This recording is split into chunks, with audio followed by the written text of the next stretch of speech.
we thought we would begin with something a little different.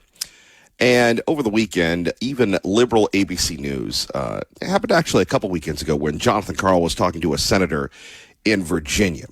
We'll get to that in a minute because it's very rare that you get a liberal on liberal gotcha, and I'll explain that in a minute. I do want to remind you that our friends at the Boise Rescue Mission, they've opened their facilities to beat the heat. Of course, the heat is going to be hot. Of course, it's late July. It's Idaho. And, of course, if you're out and about, if you're working in the heat, God bless you, but please take care of yourself.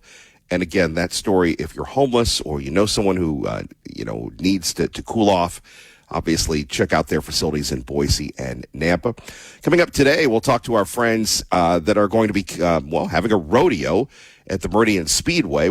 That's right, rodeo season begins again, this time at the Meridian Speedway. I think this is the first time they've had a rodeo there. If not, we'll get clarification on that coming up next hour.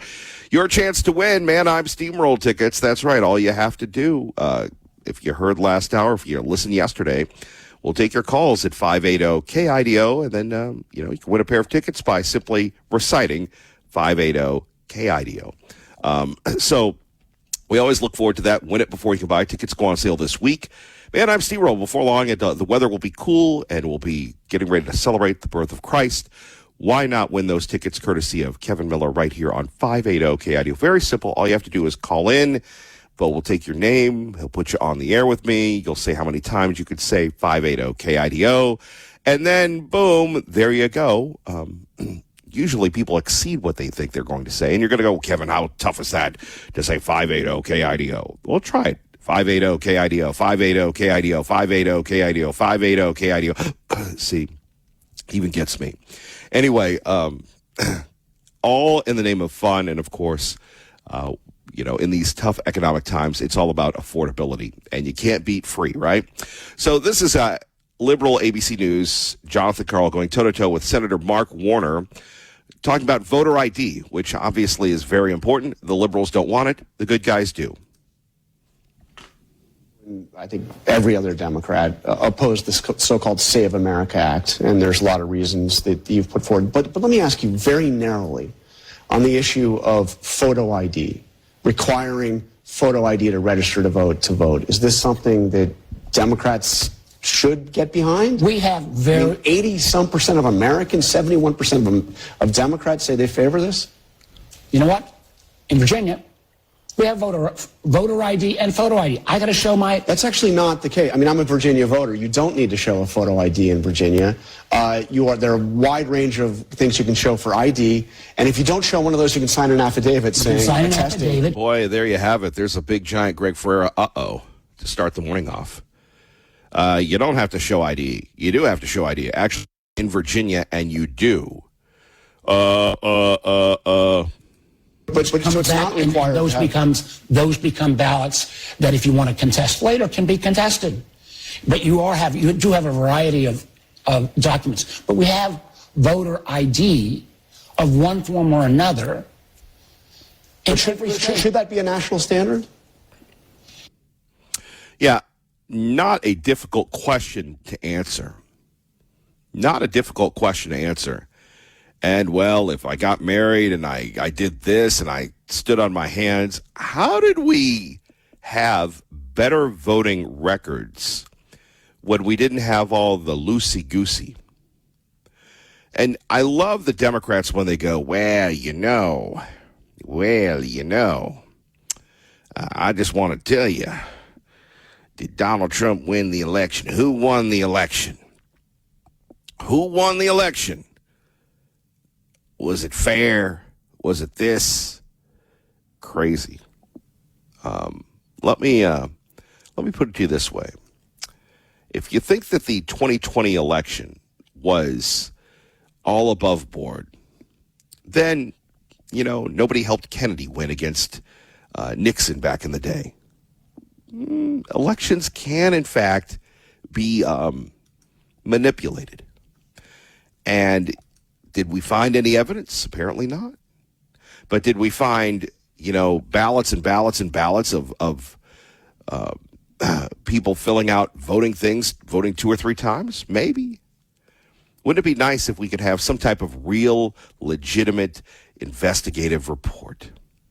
Instead, everything is partisan. Sad. At least we will tell you we're partisan. We're for the good guys, the right team. Let's see. Let's go over some of the local news that you might already know, but if not, time to start the day. A heat advisory is in effect for parts of southwest Idaho and southeast Oregon from Thursday through Sunday, with temperatures reaching triple digits. Thunderstorms are expected in eastern Oregon and west central Idaho mountains, with a chance of isolated storms in the Treasure Valley. Nice to see a little rain yesterday. Didn't really cool off the temperatures. An air quality alert is in place during the wildfire smoke, and a fire watch begins Friday afternoon due to increased fire danger from hot, dry, and breezy conditions. You know, I was on vacation last week, and I go, ha, ha, ha, ha. Usually when I come back, it's great. No. I mean, it's getting so bad you want to take the entire summer off now. Who can afford to take any time off? But still, crazy. In Caldwell, you're going to love this one. They've moved up trash recycling pickup to 6 a.m. Through August 31st. 31st. Why? Because of the heat. Yeah. The heat. And as we first brought you a couple of days ago, the first West Nile virus case has been confirmed in Canyon County. And speaking of water, apparently there's some rabid algae around. So watch out for the algae and the West Nile virus. Do we have any good news? One person is very happy, as we first brought you 2 or 3 years ago when we said, watch out for this young, shall we say, vixen. Second of all, I don't know if you saw, there's a new University of New Hampshire poll showing you leading in the presidential race in New Hampshire. What are your thoughts about that? I think there's two things. One is that, polls are polls and a horse race is a horse race. I am, of course, I think very deeply humbled and grateful to folks who participate and convey that confidence,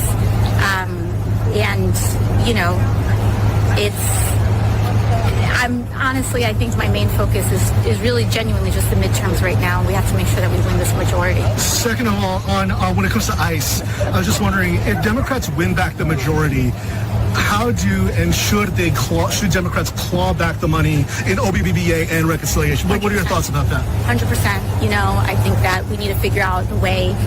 If it's, there's 100 ways to skin a cat around here. So it could be through the literal clawback of those funds. It could be through the withholding of other appropriations to force them to spend down what's gone out. There's a lot of different ways to look at it, but we cannot allow this genuinely unacceptable and irresponsible deployment of resources with no accountability to become a new floor. Remember when we thought she was a kook? Remember when we thought AOC was a radical? So, and you're going to go, Kevin, it's not even the midterms yet. As I said, mark my words, I said this a couple years ago. This one is the one to watch. This one could be not only the first, legitimate threat, not recycled Hillary Clinton, but she's young, dynamic, and compared to the other ones, she's not a kook anymore. She's not a kook. And she'll be just old enough to qualify to be president. You want to talk about different? You want to talk about credibility in a lot of races? You want to talk about the daughter of Bernie Sanders? AOC. She's leading Pete Buttigieg. Sorry, Mayor McClain. She's leading Gavin Newsom. Our man Rahm Emanuel didn't show up, but already the folks at the University of New Hampshire in Durham, New Hampshire, not to be confused with the University of New Hampshire in Plymouth, New Hampshire, already have a poll out showing AOC. Now, are there going to be a lot of clips and dips? Of course. But think about that. You're going, Kevin, you're scaring the heck out of me. First, you're giving me Jonathan Karl actually asking a legitimate question, and now you've got this clip of AOC. Well, let's face it. AOC also says these things. I don't support the filibuster. I don't support elements of this institution that we know, were founded on Jim Crow. She's talking about the United States Senate. Maybe she wants to be a senator. Founded on Jim Crow. Jim Crow. Well, wait a minute. First, you had the Revolutionary War. Then you had the War of 1812. Then you had the Civil War. Now, maybe she's talking about the filibuster came into effect then, but I believe the filibuster's been around prior to that. Maybe it hasn't, but now she's going back to Jim Crow. Yes, and what happened to Jim Crow, whether it was Lyndon Baines Johnson, John Fitzgerald Kennedy, or others, Jim Crow was eliminated. We can talk about, we can always be victims. Gosh knows I love talking about being a victim. But what these progressives fail to comprehend is that if America was so bad and so reprehensible, then people that weren't the majority would not be represented in Congress. I love to share this story about the beauty of America. Only in America could you have a guy 2 years removed from being a state senator after he failed miserably running for office again and again and again to become America's first black president. You ever go back to Obama, and Obama tried to run for office several times. I believe the congressman's name was Congressman Rush, Bobby Rush. I might be mistaken on that. He tried to run for Congress. He got blown out again and again and again. Could you imagine? You ever done something with your spouse and they're not happy with you? You ever done something with your spouse that they don't approve of your actions? Maybe it's buying that new car. Maybe it's that dinner. Maybe it's a lot of things. Could you imagine? Even when he was successful, she wasn't happy about it. She told everybody on 60 Minutes that he had stinky socks. Could you imagine going home to Michelle Obama and not winning? But that guy persisted. And you talk about people go, well, Iowa and New Hampshire, they don't represent America because they're not diverse enough. It was Iowa and particularly New Hampshire that allowed Obama to eventually beat Hillary Clinton. So when AOC talks about Jim Crow, when AOC talks about all the, how bad things were and she doesn't support it, if it hadn't been for people that saw the error of their ways, we can go all the way back to John Adams, then, and the abolitionists, or the civil rights people, not just the African American or black people. It was the Jewish people, the liberals. It was white people that were beaten up in Selma and Birmingham and Meridian, Mississippi, and all those other places. I wish that we had a more balanced approach from our elected officials. So those are some of the stories that we're talking about. By the way, we want to thank our friends at Treasure Valley Subaru. They're sponsoring this portion of the program. And at Treasure Valley Subaru, you can get a good Subaru, a nice pre-owned vehicle. You can really live large, and they will take care of you. As I said before, they do wonderful things. They partner with the Idaho Humane Society, the Boise Rescue Mission, the veterans. Also, when we're talking about Treasure Valley Subaru, we're talking about the West Valley Humane Society. And how can they do that? Well, because you support them. And they do their very best, whether it's the Idaho Center Pre-Owned Superstore, a truck. That's right, Treasure Valley Trucks. TreasureValleyTrucks.com. Need a truck for work? Or just because you want one but don't want to spend 70, 80, 90, or even $100,000? Then go down and check out TreasureValleyTrucks.com. You don't even have to go there. You can check it out on the website.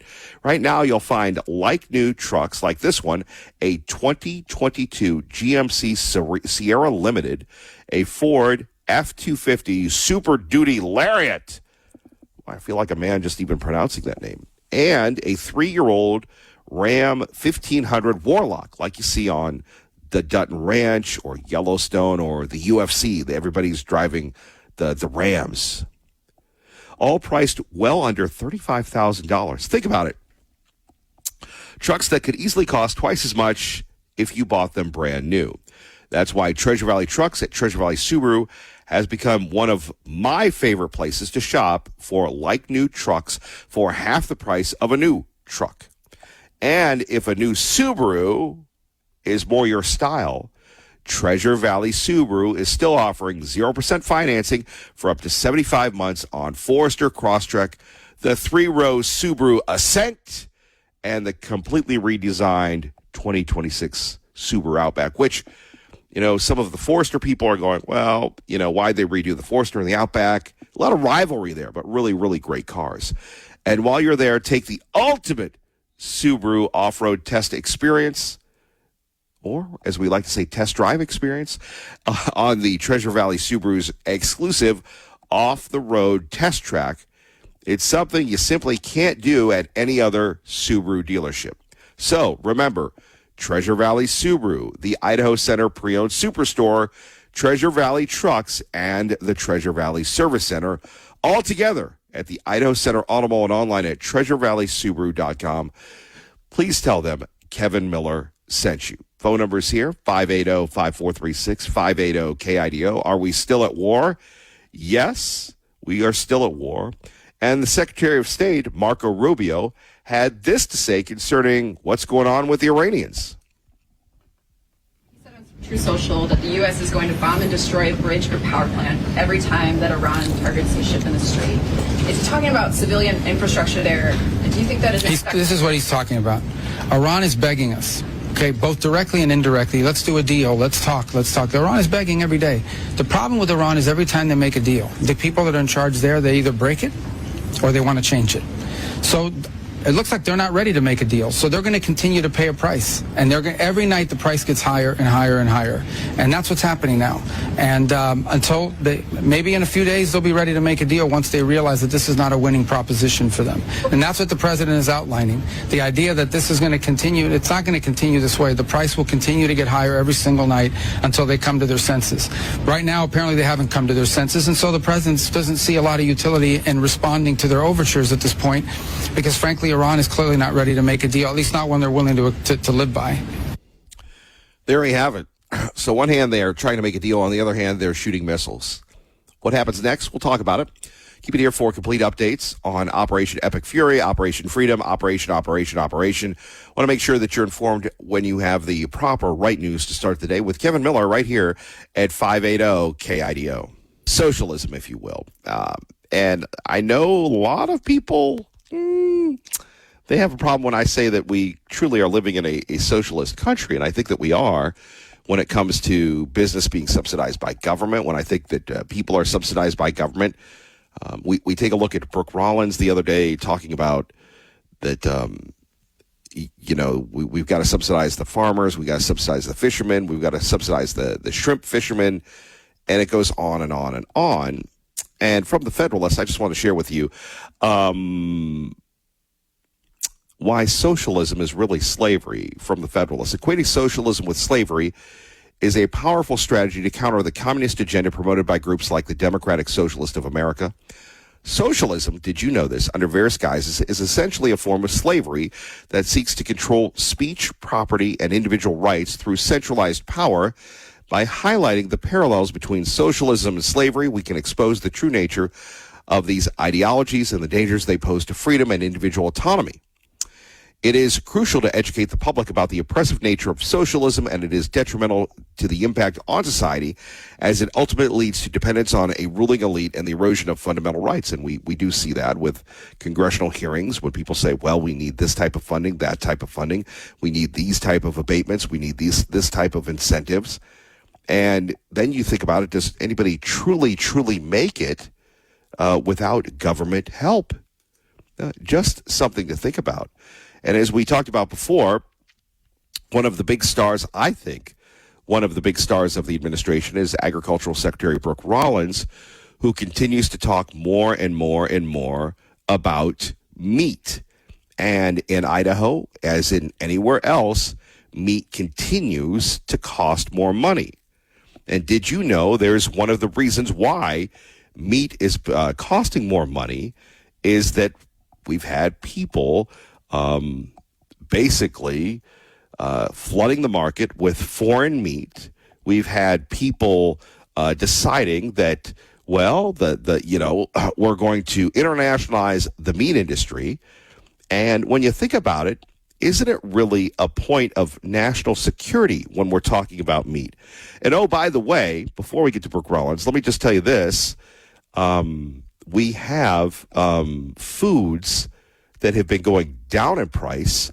Eggs, fresh berries, butter, olive oil, grapes. Grapes are going down. Chicken breasts going down. Cheese going down. Peppers, oatmeal. How about that when we're trying to make America healthy again? Think about that. We don't get those messages. By the way, remember everybody talked about the price of eggs, and yet the egg prices have gone down. At the same time, Americans are buying nearly 10% more fresh food than they were last year. Lower wholesome foods can make your family a lot healthier as opposed to the processed foods. I can remember when our friend Polly from Pivot was helping me out, and the first thing I wanted to do is go to the processed foods. And she goes, no, we're going to go take a look at vegetables. Anyway, let's take a listen to Secretary of Agriculture Brooke Rollins talking about food. Is food a national security issue? After all, defending America's ability to feed and fuel and clothe herself is defending America, full stop. This can be easily forgotten. For centuries, we built farms and ranches and transportation that fed not only America, but the world too. For a long time, that prosperity made America strong and made America safe. But across the past 100 years, and especially across the last administration, we took that source of strength in war and peace, our farms and our ranches, and the communities that surrounded them, and we hollowed them out. We made them weak, and we put them on the precipice of decline and extinction.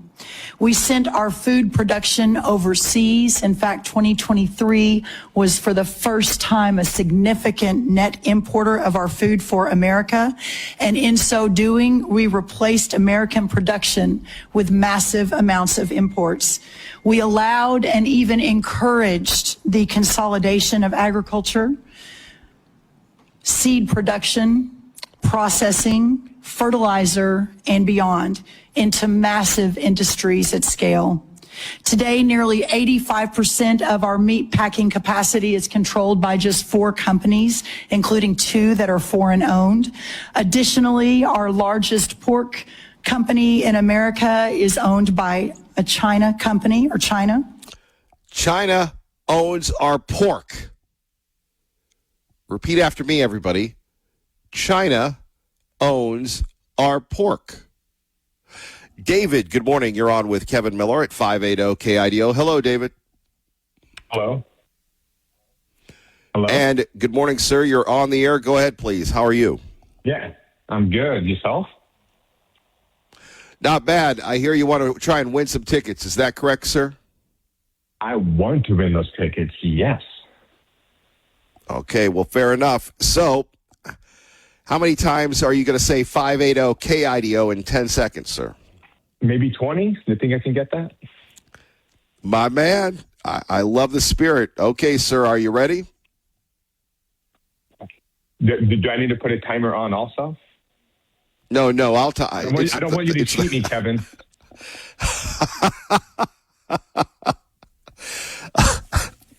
Okay. All Fair right, enough. I'm ready. raising my hand. I've got... Okay, yes, sir. Okay, in 3, 2, 1, go. All right, 580 KIDO, 580 KIDO, 580 KIDO, 580 KIDO, 580 KIDO, 580 KIDO, 580 KIDO, 580 KIDO, 58 KIDO, 580 KIDO, 580 KIDO. I can't say it. 580 KIDO, 58 KIDO, 580 KIDO, 580 KIDO, 580 KIDO, 580 KIDO, 580 KIDO, 580 KIDO, 580 KIDO, 580 KIDO, 580 KIDO, 580 KIDO, 580 KIDO, 580. David, congratulations. You won. Yeah. Congratulations. Dude. Hey, I appreciate that. Tickets to Mannheim Steamroller. We appreciate you listening. Please hang on, would you? Absolutely. Thank you. Okay. Thank you. All right. Appreciate David playing our game. Let's see. Glenn, I'm going to ask you to hang on. We'll get to you in a minute. Please, Glenn, hang on.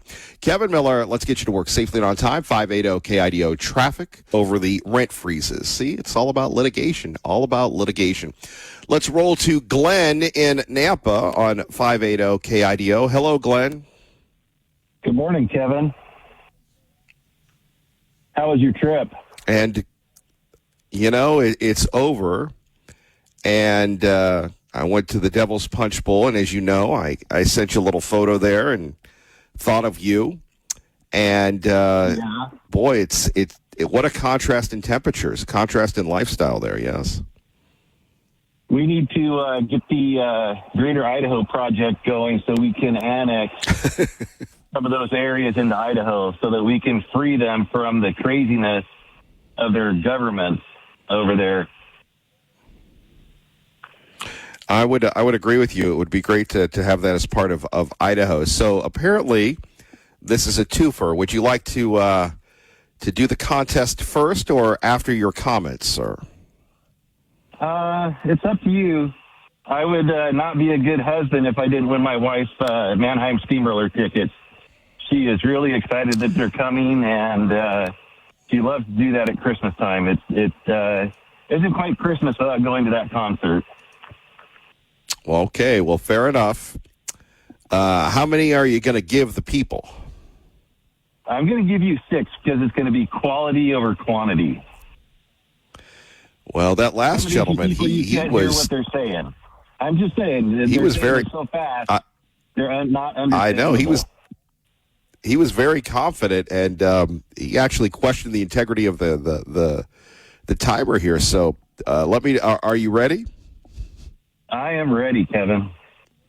Okay, Glenn. Here we go. In 3, 2, 1, go.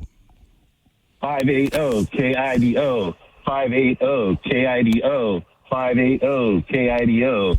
580 KIDO. 580 KIDO. 580 KIDO. All right, Glenn, congratulations. Now, don't hang up when you're done with the comments here. You won a pair of tickets to Mannheim Steamroller. We appreciate you playing our 580 KIDO game. So you won't be in the doghouse tonight. Nope, I won't. I appreciate that, Kevin. It's always good to stay out of trouble. Yeah, I would agree with you. So let's get your comments on the topics we're talking about. How about that breaking news? China owns our meat. That's actually a bad thing, Kevin. Why would we let a foreign-owned company control something that is really important for our country? You know, they have control over meat production, where it goes, how it's processed. And really, China doesn't have our interest in mind. They've got their own interest in mind. And if push comes to shove, they're going to do what's best for China, not what's best for the United States, not what's best for our economy. You know, several years back, they had a problem with swine flu, and they had to cull a bunch of their pork, and they were having a pork shortage. So I'm pretty certain that influenced their decisions to buy these meatpacking companies here in the United States, so that when it comes down to it, they can always guarantee that they're going to have pork even if they have problems domestically at our expense. So I think this is a terrible idea, just like letting them buy property around our military bases and other things so that they can spy on us. Why are we letting foreign companies gain control of things that are vital to our economy? It doesn't make sense. Well, and Donald Trump is the only guy that's exposing this. President Trump is the only person exposing these things. It definitely is something that needs to be talked about, something that we need to make people aware of, because for a long time, you know, nobody was really aware that they were buying properties, buying up farmland, buying up properties around, like I said, our military bases. So, I'm a smaller government guy. I think the smaller government, the better. But I think in some cases the government needs to step in and protect our vital interests. And this is really one of them. And there's a lot of people that bag on Trump for what he does and what he says. And, I don't agree with him all the time, but he has good results, and I think he's got a lot of good ideas. And he brings things to people's attention that maybe they don't know about. Agreed. Glenn, anything else? And don't hang up. Remember, we want to give you your tickets here. So. I know. I just hope you had a good time in Oregon. Rockaway Beach is awesome. You posted the video of the train. That's a good train ride. There's just so much beauty over there that should become part of Idaho. There's so much green that needs to be a part of Idaho. And, you drive all the way over to that train, and the train's like 30 minutes, not even 30 minutes. And, you get out, you go back, and, you hang out at the beach. And I don't know how to describe life over there. It's just very different. And it's like a fantasy world. It really is. And then, obviously, what is it? You work 51 weeks a year to live that 1 week of fantasy life, if you will. Yep, definitely. But they can keep the weed. We don't want the weed here. I'm glad that weed proposition failed to make the ballot. A lot of weed. Yeah, a lot of weed. Definitely a lot of weed. Yeah, sadly over there. Glenn, please hang on. Thank you for playing the game, and congratulations on Mannheim Steamroller. Appreciate you. Thanks for giving me the opportunity, Kevin. Love you, brother. Love you. All right. Our man, gun-toting Glenn in Nampa. Kevin Mill in the morning, KIDO Talk Radio. Phone numbers here, 580-5436. 580-KIDO. And I know it's a little crass, but saying China owns our meat is just, I'm sorry for being adolescent so early in the morning. Additionally, our largest pork company in America is owned by a China company, or China. Four fertilizer companies now represent 78% of the production versus just a couple of decades ago. That was in the dozens. And two seed companies now produce more than 50% of the seed for America. These are national security implications. Yeah, she's right about that. And, you talk to our friends in the meat industry here. It is a challenging time. It's a challenging time to get the meat, if you will. I do want to remind you, though, the good news is we're talking about prices going down. It may not seem that way, and I can't believe that grapes have gone down, but chicken breasts going down, cheese going down, peppers, oatmeal, eggs, fresh berries, butter, olive oil. If you're one of these people that are watching your nutrition like myself, eggs are suddenly good for you. I guess they've always have been when it comes to lowering your insulin resistance and all sorts of things. And by the way, they have this thing called Tuesday Takedown. Steal SNAP, get busted. They start putting the pictures of people that are stealing SNAP benefits online, which is pretty wild. Coming up, we probably won't do it this hour because it's a little earlier. Later in the program, we'll revisit what happened with the Smithsonian. And you might have heard those clips yesterday where we were going back and forth concerning, being polite is apparently racist and all sorts of other things. We're going to break this down and get this. In an era when a lot of people are doing more with less, you won't believe how much money the director of the Smithsonian is making per year to either not know what the heck is going on or pretty much to indoctrinate us with the woke. Crazy. Plus the continued fallout over the election fraud discovered in New Jersey. And if you think if they had to admit it, how bad is it really? How bad is it really when we're thinking about just how big of an event this is? And could it be that once again, the grand disruptor, President Trump, has been right the whole time? President Trump that has been criticized and vilified for wanting election integrity. Could this just be the first domino to fall? We're talking about almost 7,000 non-citizens registered to vote in New Jersey. What does that mean for Idaho? What does that mean for America? We'll talk more about that as we roll. Kevin Miller on your home for Hannity, 580 KIDO. KIDO Talk Radio. Thunder Sunday at High Desert Harley Davidson. Phone numbers here, 580-5436, 580 KIDO. We go to Al in Ontario. Al, good morning. Good morning. Yes, I think today we're hollowing out our country.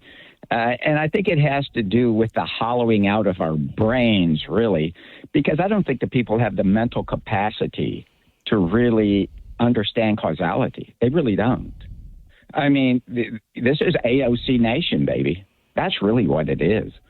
And, you know, I've been talking to you about this for a long time, and it's just fact. I mean, I'm not emotionally grounded in this, that, or the other. I'm just telling you what the facts are because I lived in a period where we had a nation that was powerful. I trusted my government. Okay, that's hard to believe now. It's like I actually trusted my government. You know, I've been out of the military now for over 30 years, but I always trusted my government when I was in the military. Now, I wouldn't trust these people for anything. I think they're all a bunch of liars, cheaters, and thieves. And what does Adam Smith tell us about this circumstance? Adam Smith says that trust's the invisible foundation of a prosperous nation. And we don't have trust anymore. We really don't. And so everybody is basically engaged in trying to, you know, pad their own little nest in whatever ways they can. And, you know, this is destroying our nation. And well, and so padding the nest also has to do with, you know, lying and cheating and thieving. And, you know, a nation's economic success relies on its trustworthiness, its ethical behavior, and lastly, and very importantly, the rule of law, which we don't have anymore. There's no rule of law. We have rule by man. Okay, words don't mean anything anymore in the United States. It's just what do the political commissars say the words mean? And guess what? How do we think? We think in terms of words, don't we? Yeah. So basically, when you have imprecise word knowledge or imprecise usage of words, what do you have? You have an imprecise nation, which is exactly what we have. We have a socialist nation. And there's no competition. You know, Kevin, you talk about, oh, well, we have socialism because of this, and, you know, the government's paying for this, or the government. No, look at the one thing that you have to know about socialism is it's a non-competitive venture. And that's what America is. Totally non-competitive. It just is. China owns our meat. China makes our clothes. China makes everything. What do we make? We don't make very much of anything. We have an uneducated workforce and an undisciplined workforce, unfortunately. And, you know, Bob was talking about insurance yesterday, and he was saying, well, it's because of big money. Well, you know, I got to tell you, I got to break it down a little further. I don't think it is because of big money. I think it's because of how people interpret words, right? This whole legal, victim, grievance, insurance, scam, industrial complex has to do with how the political commissars tell us what words mean, right? That's really what it is. But the people can't understand this. They don't understand much of anything. They understand AOC. They understand AOC. And so what this really means is, folks, you better get ready, because really mismanagement fixes itself. It really does. Just like inflation fixes itself. You know, hey, what's the cure for higher prices? Higher prices. What's the cure for mismanagement? Mismanagement, because it collapses. We are collapsing.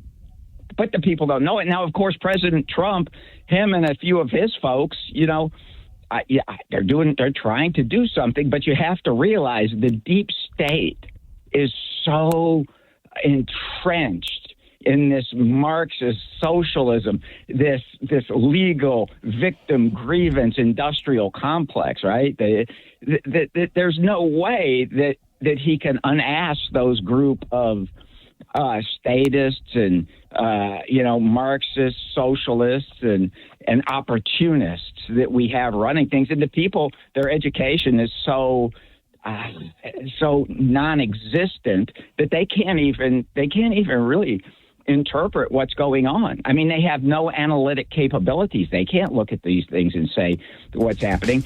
I mean, you look at the one gal. This was a while ago, but she got no jail time for. She had 18 fraud convictions. She was the Antifa gal, and she gets no jail time for 18 fraud. She pleads to 18 counts of fraud. Got Adam from the Meridian Speedway talking about this big rodeo tonight. First, speaking of a rodeo, we go to London, England's Jonathan Savage with the very latest. Mr. Savage, how are you? Hey, good morning. I'm very well, thank you. You ever been to a rodeo? You ever know what a rodeo is? You people over there? I know what a rodeo is, but I've never been. Today I was feeling very wistful and thinking, oh gosh, I want to visit the US again soon. And thinking about all the sort of aspects of Americana that I'd like to experience, and a rodeo is definitely up there. Well, there's America, and then there's the real America, which is out here. You've been out there with your friends east of the Great River and having your clam chowder and your crab cakes and gosh knows what else you do with those people in the East Coast. You need to come out here to the Meridian Speedway and, enjoy the rodeo tonight or tomorrow. I mean, you could still catch the flight. I mean, you can catch that Concorde, right? Oh, yeah. We'll just get Concorde back in service over there in no time. Good idea.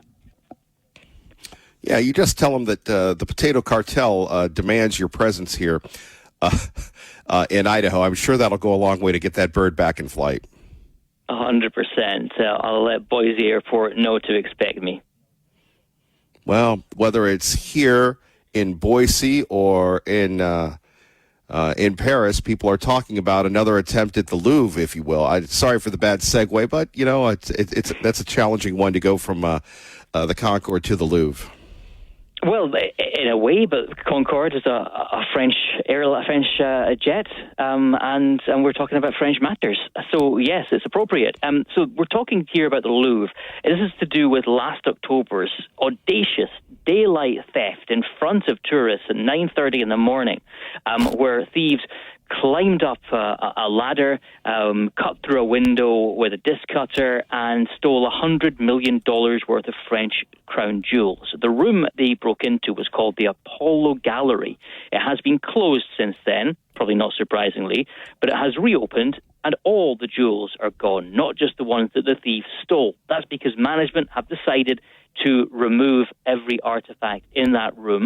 They are going to return it to what they say was its original purpose, which was a sort of a gallery for ceremonies, a ceremonial gallery. 17th century gilded ceilings, paintings, and decoration. So what is gone, the surviving crown jewels, will eventually go on display in a purpose-built, high-security room with no windows, so nothing to cut through. This is part of the enormous soul-searching and security upgrades that the Louvre put into place after the thieves struck. Many would say not a moment too soon. Well, indeed, and what a shocking crime that was, and it's sad that perhaps some of those amazing treasures were lost forever. And they probably were. One object was recovered, the crown of Empress Eugenie. That was found damaged near the museum. It was dropped by the thieves, and it's still being restored. The many other objects and necklaces, earrings, another crown, a tiara, a bodice bow, they all disappeared, and there's very little likelihood, experts say, of ever getting them back. It's likely they were broken up. The gemstones would have been cut into smaller pieces and sold on, and the metal melted down. The alleged thieves have been arrested. 4 men have been charged with carrying out the burglary. A 5th person faces charges of complicity. Several of the suspects, though, say that, yes, they were involved, but they claim they were working for someone else. They were stooges. That is one way of putting it. There is usually always someone else further up the chain in these things, I think. The sort of people who have the money to pay for these crimes and have the opportunity to sell on the merchandise, as it were. Yeah. Like in broadcasting, there's a bunch of stooges. Yeah, that would be us. I would hazard to mention, at least at times. But those of us who can fly Concorde, maybe we're not stooges. Finally, before we get to our friend Adam at the Meridian Speedway to talk about the rodeo, appreciate his patience. You ever thought about committing a crime? You sound like a criminal. I would never admit that on live radio. Have I ever thought about committing a crime? Not to my knowledge, no. Oh, come on. You? You've thought about how you get away with committing a crime. Everybody has. I don't know. I'm trying to think of something. I'm trying to think of something that I could have thought about getting away with committing. I mean, I think like the idea, I've fantasized about being invisible and stowing away on airplanes to fly around the world for free. That's probably the closest. Yeah. Catch me if you can. Exactly. Jonathan Savage, the last Savage of the week, because unlike us, he only works 4 days a week, but we're not bitter. No, you only mention it every single Thursday. Have a great weekend. Thank you, sir. Appreciate you. Bye-bye. Bye-bye. Our great friend Jonathan Savage. All right, from London, from Fox News Radio to the Meridian Speedway, Adam joins us. Adam, thank you very much for joining us here and getting up so early at 580 KIDO, sir. Yeah, thank you, Kevin. Glad to be here. I'm with my buddy Ray here from Aces Pro Rodeos with us, too. So I'm prepared to talk rodeo, even though I don't know everything about it. Can you imagine? You have a future in radio, sir. So before we get to Ray, let's talk a little bit about what's happening and how you convert the historic Meridian Speedway to the rodeo grounds. How does that happen? Well, I mean, first off, we had a weekend on our schedule where there's no racing here this Saturday. So it was kind of just a hunt for a fun thing to do with the facility while it was down. And my buddy that operates the State Line Speedway up in Post Falls, Idaho, had a partnership with the Aces Wild Pro Rodeo guys, and we just reached out to them, and they were receptive, and everybody just got kind of all geeked up about doing a rodeo here at the Speedway again. I mean, it's been about 19 years, I think. The Lions Rodeo was incepted here on the Speedway grounds years ago, so it's not the first time, but it's the first time in almost 20 years, Boy, so are you like redoing the whole place, or what changes are going on? Well, I mean, the biggest deal was bringing in the rodeo floor. I mean, it was just truckload after truckload after truckload of arena material. They worked hard at getting all that put together yesterday, and the rodeo group they brought in the panels and the fencing, the buck and shoots, and I mean it's super awesome looking out here right now. I mean, we're kicking off tonight at 7, and Aces Wild has got this place ready to go. As far as the midway and the grandstands and the bathroom stuff, those are all things that we do weekly, for our car races. So that part of the program was pretty simple. These guys building a rodeo arena out of nothing in a day and a half has just been spectacular to watch. Boy, indeed. So can we talk to Ray from the rodeo? Absolutely, he's right here. Is he there? I thought I was going to get him up out of bed, both but he's one of them cowboy types that drinks coffee at 5 in the morning, so he's rearing to go. Ray is right here. Yeah, good morning, guys. Good morning, Ray. Good to have you here at 580 KIDO. So what can we expect tonight for people listening? Why should they come out to the Meridian Speedway this evening and tomorrow, sir? Well, we're going to have a full lineup of events. It's a full rodeo here. You're going to have everything from your bull riding to your bucking horses to your barrel racing for all your entertainment. We've got our rodeo clown, Nate Shotgun Reed, up from Arizona to entertain the folks in between our events. It's just going to be a full rodeo like you'd have at any other location in your area here. just a little bit different by having it here at the racetrack. Boy, logistically, how do you pull this off week after week? Well, it's almost like a traveling circus. We have the stock that comes out of Central Washington. I'm from up by Priest River, Idaho, and we just get in our rigs and go from place to place and set up an arena and bring in the dirt and bring in all our help and contract personnel, and we put together a rodeo and kick it off and have a great time, and then we button up and go on to the next place. We'll be up in Post Falls next week doing the same thing all over again. Boy, that's a wild way to roll. What's your favorite part of the rodeo, and what can people look forward to? I mean, is there really a favorite part to the rodeo? Is it the Broncos? Is it the Bulls? Is it the roping?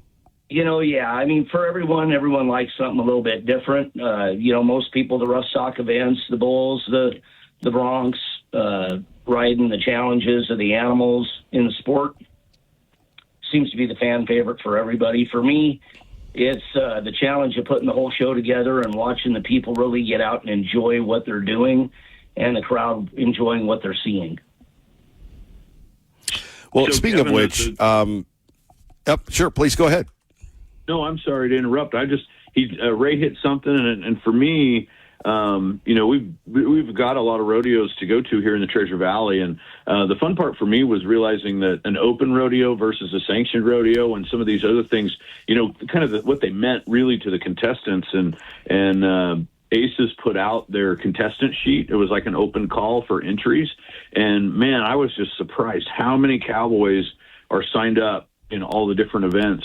You know what I mean? Like, you expect it, but at the same time, it's not like these guys are traveling from all over the country. I mean, this is going to be a local Idaho rodeo, and it's really cool. You can go to their Facebook page at Aces Wild Pro Rodeo, and they've got tons of posts and different things out there, but that entrance page is there, and it was really cool for me to look at, man.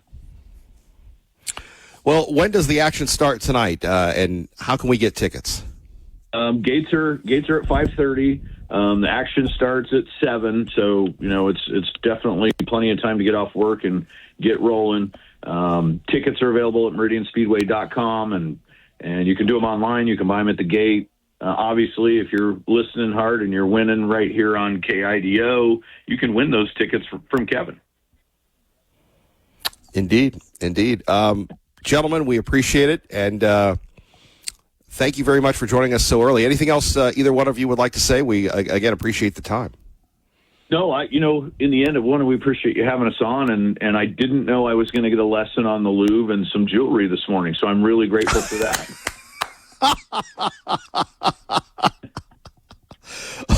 Well, Adam and Ray, thank you very much. Good luck to you guys. Thank you, bud. Talk to you soon. Thank you. Take care. There we have it, boy. Outstanding action. We do have that story for you on our website, KIDOTalkRadio.com. And you never know, from the Louvre to the rodeo to the Meridian Speedway, right here every morning. Phone number is here, 580-5436, 580-KIDO. I mean, really, how do you really transition from that?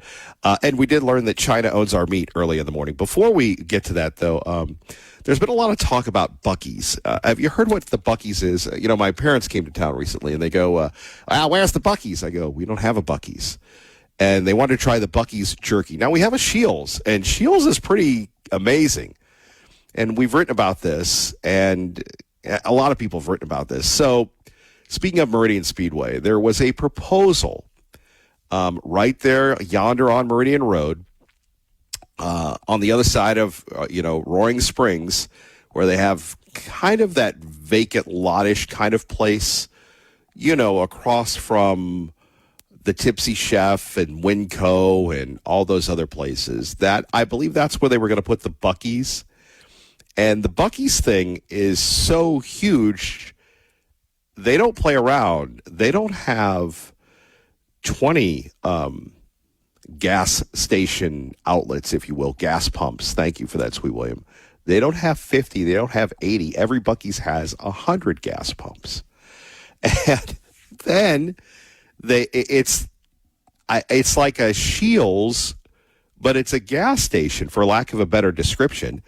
And they make beef jerky and all this. So anyway, Another reason why we need Buc-ee's, although we're running out of places to put Buc-ee's because it takes up a lot of room, and especially in the Treasure Valley, we don't have a lot of wide open spaces. Now, our friends in Twin Falls, and I know because we've upgraded the signal, we get into Twin Falls, they're celebrating their first In-N-Out. Well, Twin Falls, welcome to the club. I think we have 3 or 4. The Treasure Valley. But anyway, another reason why we should have a Buc-ee's. Can we play the music, Sweet William?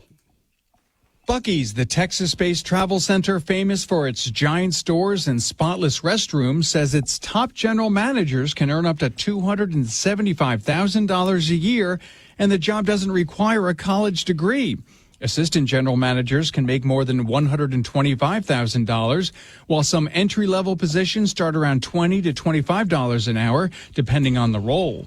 The eye-popping pay has fueled plenty of online conversation, but employees say those salaries are earned with long shifts, demanding workloads, and plenty of responsibility.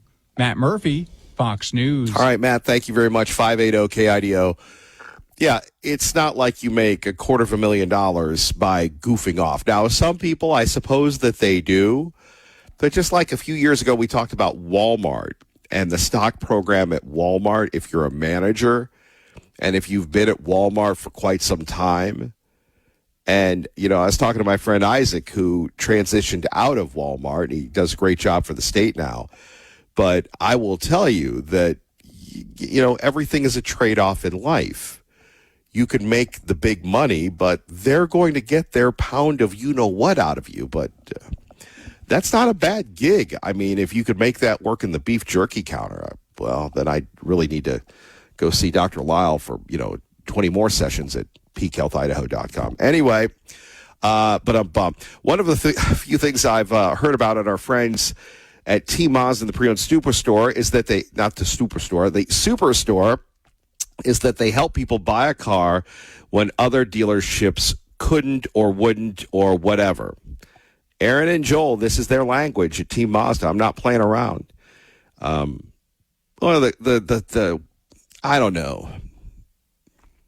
I don't know how therapists describe it, but when you first buy a car, it's like that first date, or when you buy a home, you look in theory on whether or not you can afford it. And it's so demeaning sometimes when someone will say, oh, no, you don't qualify. And they don't really understand what you're going through. Well, that's not the case at Team Mazda with Aaron and Joel. They help you. How do they do it? Because they have experience. Did you know over the years, Aaron and Joel have helped thousands of credit-challenged buyers find the right vehicle with the right loan at the right payment for them? You're not going to get a car and go, man, look at my car. Oh, I can't afford gas for it. I got to buy, the can of tuna. I'm going to have the Stone Cold Steve Austin diet, a bag of potatoes and tuna because I can't afford it because I got this car. That's not how they work at Team Mazda. Did you know that Team Mazda works with a network of lenders who know and trust them, and that experience, those relationships make a real right difference? Whether your credit is excellent, less than perfect, or just starting to build credit, Team knows how to shop your loan and get lenders competing for your loan. That's right. You're just not out there by yourself going, please take my loan. That can mean a lower interest rate, a lower monthly payment, and an opportunity to improve your credit over time.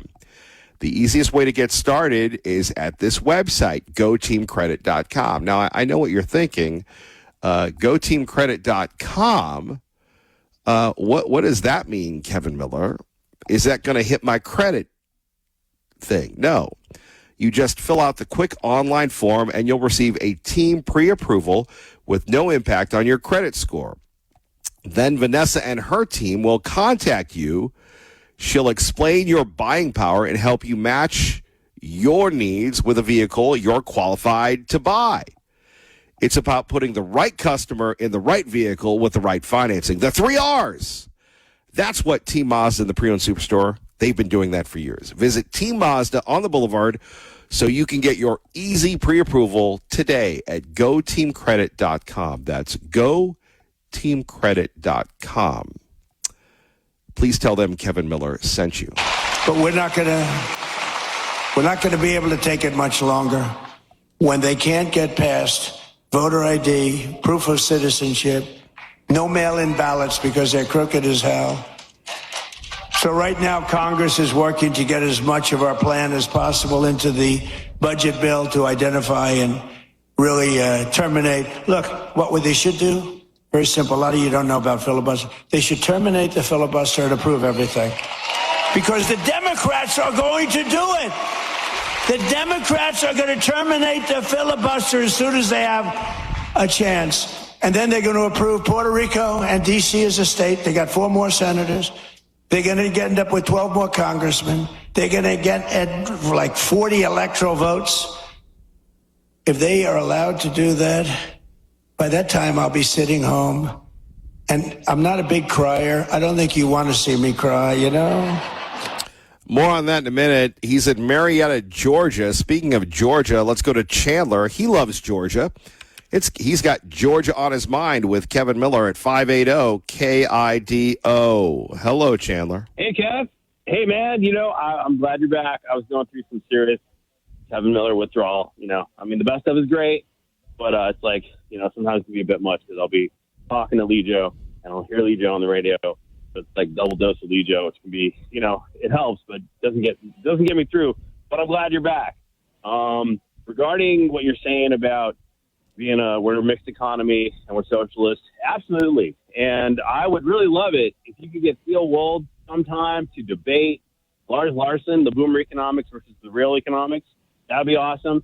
But when you talk to some people, there's been these air quote conservatives that have been at it for so long. They keep saying these same things again and again, and nothing seems to change. Well, if we look at when you talk about socialized medicine, we got it. It's called Medicare. It's called Medicaid. And they are so great and they're so amazing. I can't think of one person I know who has said no to them unless they're totally loaded. This is socialized medicine. And you look at Social Security, it is redistribution of wealth. This is a whole communist idea that supposedly, that these air quote conservatives are against. Now, many of them have reached retirement age. I think what would be really helpful to inform the KID audience about a lot of these phonies is when they start railing on about being against communism, being against redistribution of wealth, being against socialized medicine, and they're over 65, ask them, hey, are you going to take Social Security? Are you going to go on Medicare? Because, philosophically, how can you do that? Because by doing that, you are betraying your principles. And the thing, too, is, let's be honest.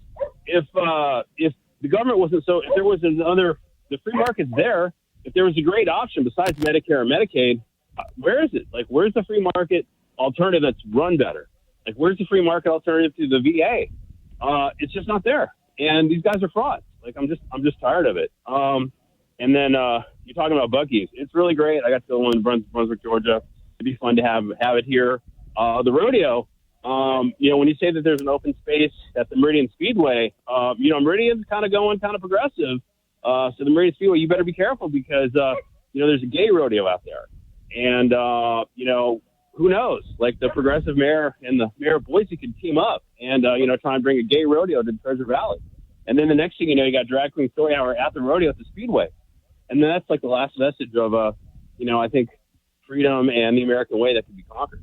So, anyway, I'm glad you're back, Kev. Thanks. Well, Chandler, are you still there? Yeah, I'm still there. Sorry we missed you the other day. I do want to hit you with this one, though. As soon as you said Ossoff is rolling, all of a sudden I keep hearing nothing but Ossoff. And, he's a good-looking guy. He's young. I'm thinking they're going to go with AOC. But props to you for being ahead of the curve on that. I don't think they're going to go with just an ordinary white guy, bro. AOC, I'll tell you why it could be John Ossoff. Number one, he hasn't taken a stance on Israel. AOC already has. You're not going to win.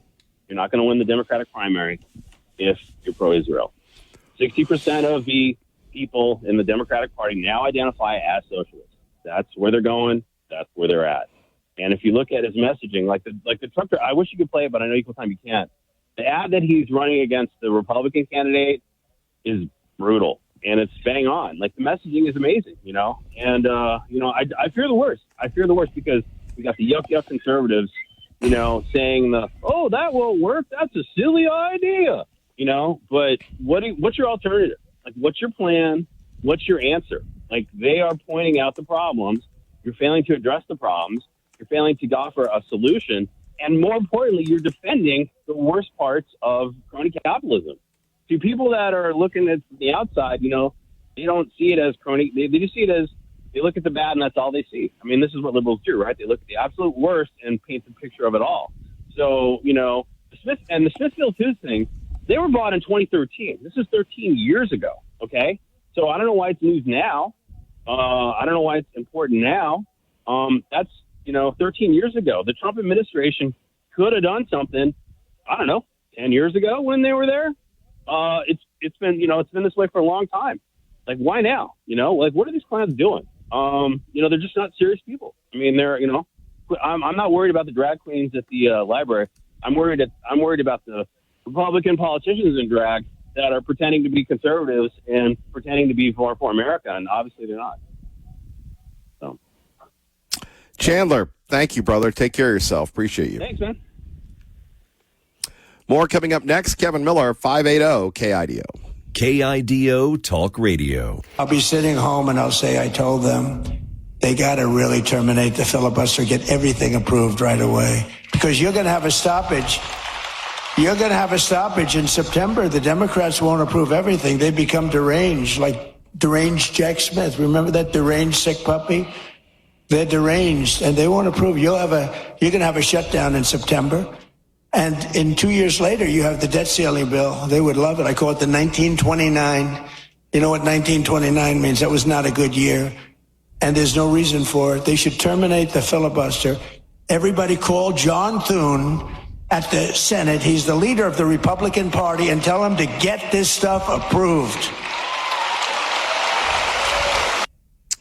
Yeah.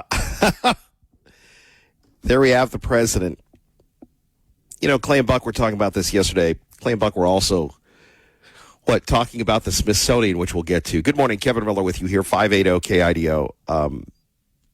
I take a look at this thing and I'm thinking to myself, I would hope that they don't blow up the filibuster. Well, Kevin, we can't get anything done. You blow up the filibuster and then, it's simple majority wins. And then we're going to have a lot of change. I know the president wants to blow up the filibuster. I know a lot of other folks would like that as well. I don't know if that's the way to go, but the president's saying he's going to be crying if the Democrats win. Well, let's do our very best to make sure that doesn't happen. We'll talk more and more about that as well. Phone numbers here, 580-5436, 580-KIDO. And now we have prominent Republicans speaking out against the war. We'll tell you who and what they have to say next. First, let's get you to work. Bill Roscoe of the Boise Rescue Mission. It is summer. Of course, the mission continues to roll on, and, of course, challenging times. Reverend Bill, good morning. Good morning, Kevin Miller. How are you, brother? Not bad. We picked up your story yesterday. The shelters are open. The heat is on, and the mission totally supported through donations, local donations, not supported by any government entity, is cooling people off. What's going on, sir? Well, Kevin, as you and all of the listeners know, we are experiencing some very, very high temperatures during the day these past couple of weeks. And according to News Channel 7, those high temperatures are going to stay in effect throughout the next 2 weeks. And so in response to that, we want to make sure that people who are homeless, particularly, but also anyone who is out there in the community on the street and needs a respite from the heat, needs a little bit of cold water to drink, we are open to serve people at our shelter facilities in Boise and in Nampa. We have cold water. We have a place to sit and enjoy the air conditioning, thanks to the generous people of the Treasure Valley who fund the mission. And we have people on staff available to talk to people if they have questions, particularly regarding homelessness and how to recover from homelessness, addiction issues, if they need hygiene product, if they need a change of clothes. All those kinds of things are available at the Boise Rescue Mission, and we invite anyone in need to come and be a part of that. Well, we appreciate that, and I don't know why you're giving proper attribution to Channel 7, but I mean, are you going into broadcasting since you've announced your retirement? Is this do we get an exclusive? Have you signed a deal with a broadcast entity, sir? Well, Kevin, if I'm going to go into broadcasting, I want to go into broadcasting with you. I think the Reverend Bill I think the Kevin Miller Reverend Bill morning show would be a big hit in the Treasure Valley. Well, I think there's going to be an opening soon, so yes, I think you'll fit right in here. So it might be Reverend Bill sings the hits by himself, but that's okay. We're ready. We're ready to answer the call, Kevin. Well, and this is really where local donations matter. And old friend, you have educated all of us so much, and I can remember. And it's wonderful that we have folks in the Treasure Valley that do all their annual drives in the fall.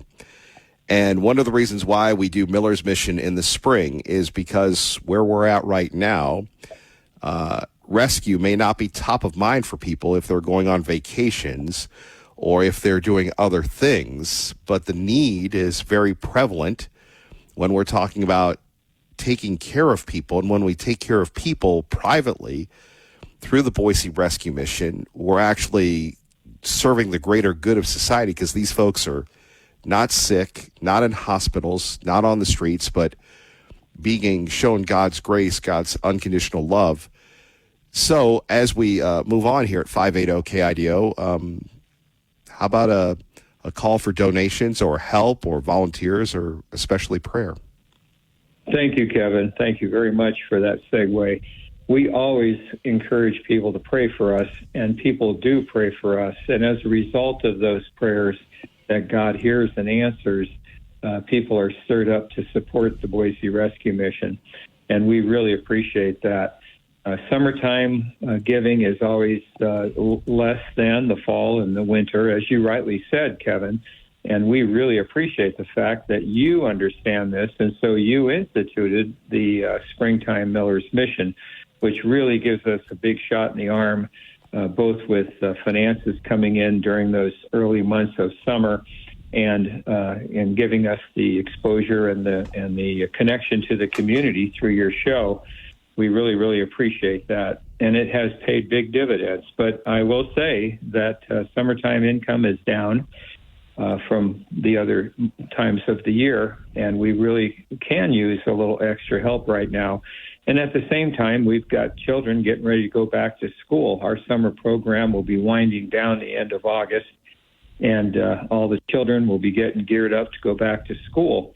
And so we need to get them backpacks and all the school supplies that they need, some new clothes and shoes, a haircut, all those kinds of things before the kids go back to school. So we're always, Kevin, as you know, we're always out here asking for help because we're serving a lot of people. Last night we had over 500 men, women, and children sleeping in beds at the rescue mission. And I believe the number of children is climbing to be close to 70 right now. And taking care of those people, and not just providing 3 hots and a cot, but providing all that they need to recover from homelessness with job search, with recovery programs, with clothing and hygiene supplies, with all the things that people need, how to build a resume, how to get it on the internet. Those are the kind of things we do every single day. And thus we see 200 to 400 people every year who came into the rescue mission homeless and leave the rescue mission to go back into their own place to live again. And that's a remarkable number when you consider all the obstacles that some homeless people face.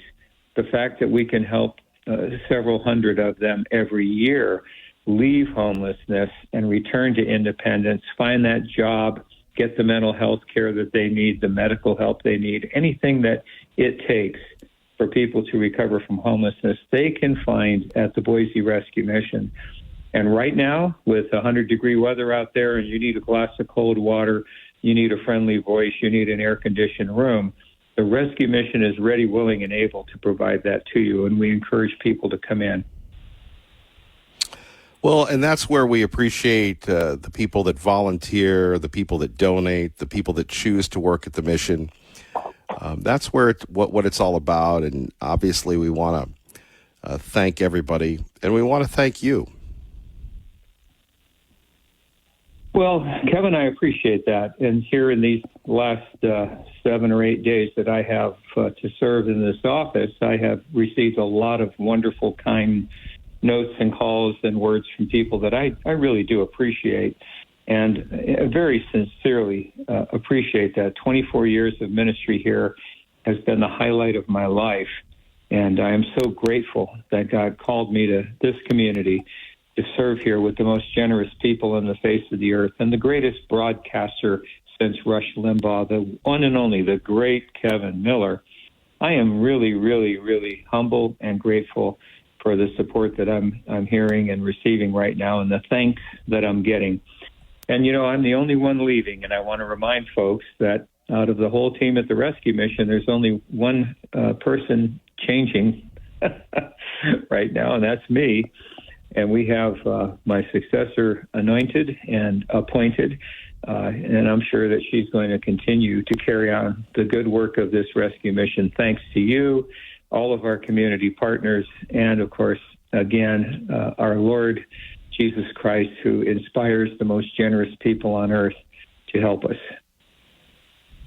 Obviously, you're right. And it's funny. This is, you finally grown up, and you're going to live for yourself and still obviously continue to contribute to our great community. But, and it's tough when you're that person, and I don't really want to get too emotional. We'll have you in next week, but I do have to convey to you that, you have always been like our big brother for many times, for all of us. And obviously we wish you well. It's going to be a challenge. Obviously,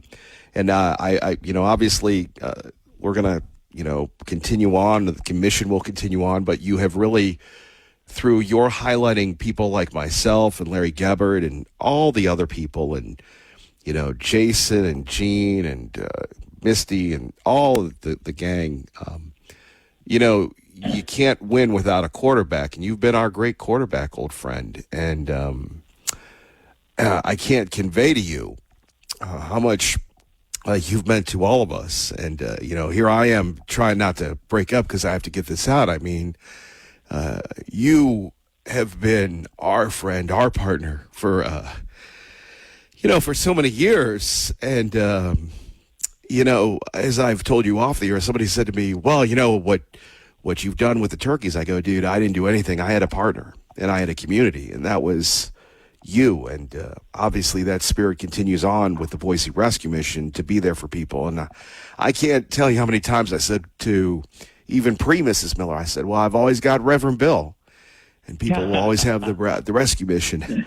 I can remember the first Texas Roadhouse when you introduced me and said, the radio business, this guy could be gone tomorrow, but he's a good boy. And I just wanted to let you know, and I know you hear that a lot. I know it's tough to hear, but, thank you. Thank you very much. Thank you, Kevin. Thank you for all you've done with and for me and the rescue mission for these 24 years. I remember the first time we met and talked about Miller's mission, which didn't have a name in those days. It was, hey, how about I help you get some turkeys? You and me and Tom Luna. Yes, our friend Tom Luna, first turkey. Yep, yeah. Yeah. And ever since, Kevin, you've been by our side and our greatest champion in media.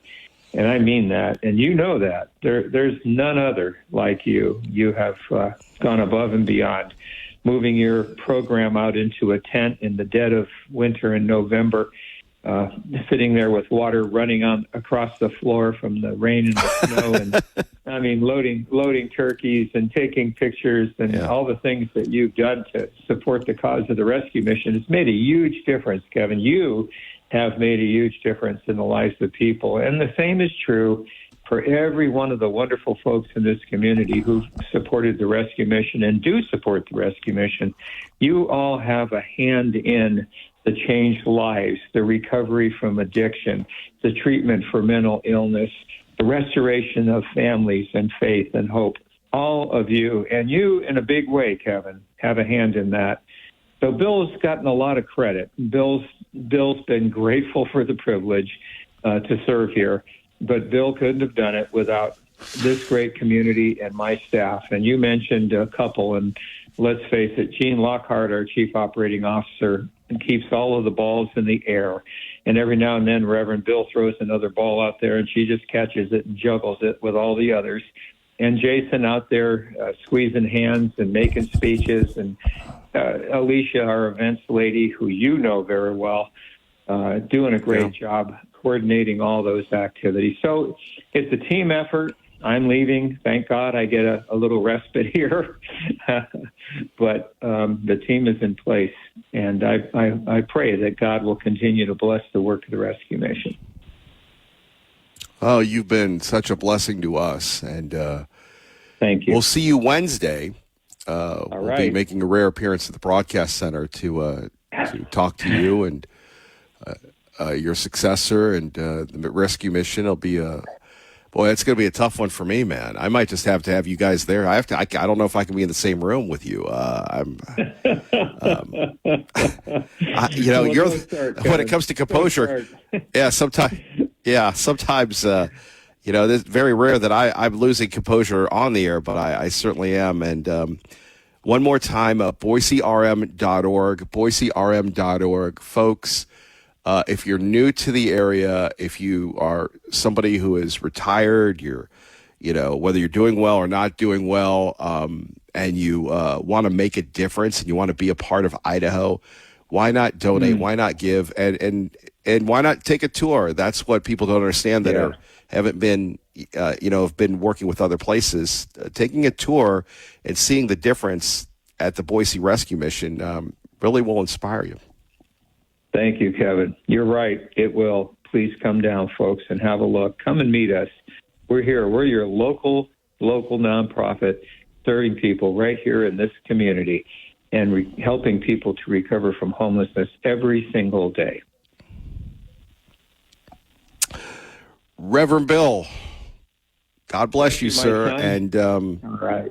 Thank you for all you do and your staff. Take care. Thanks, brother. See you next week. Yes, sir. So 8 o'clock, we will have Reverend Bill and the new CEO of the Boise Rescue Mission joining us, talking about the mission continuing. That story is on our website, BoiseRM.org. Get some cool water, volunteer, donate, and make a difference today. Kevin Miller, 580. And to the jabroni that commented on the Facebook page of KIDO Talk Radio, and it's weird. Oh, look, another clickbait. Look. First of all, bro, do you even listen to the station? Second of all, it's one of my rare stories that is not clickbait. It's how can you call clickbait Meridian gets a rodeo at the Speedway? How can you call clickbait, hey, what's going on at the Canyon County Fair? Both happening today. Oh, well. Anyway, it must be the crazy heat. And thank you, Reverend Bill. Donate today. BoiseRM.org. Good morning.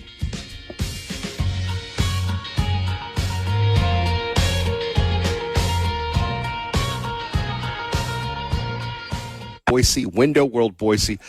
Take advantage of the hot weather right now and get those windows taken care of. Get ready to save money on those energy bills. You're tired of, you're walking by the windows and you see all that beautiful, cool air escaping through no fault of your own. Window World Boise, windowworldboise.com. That's the website.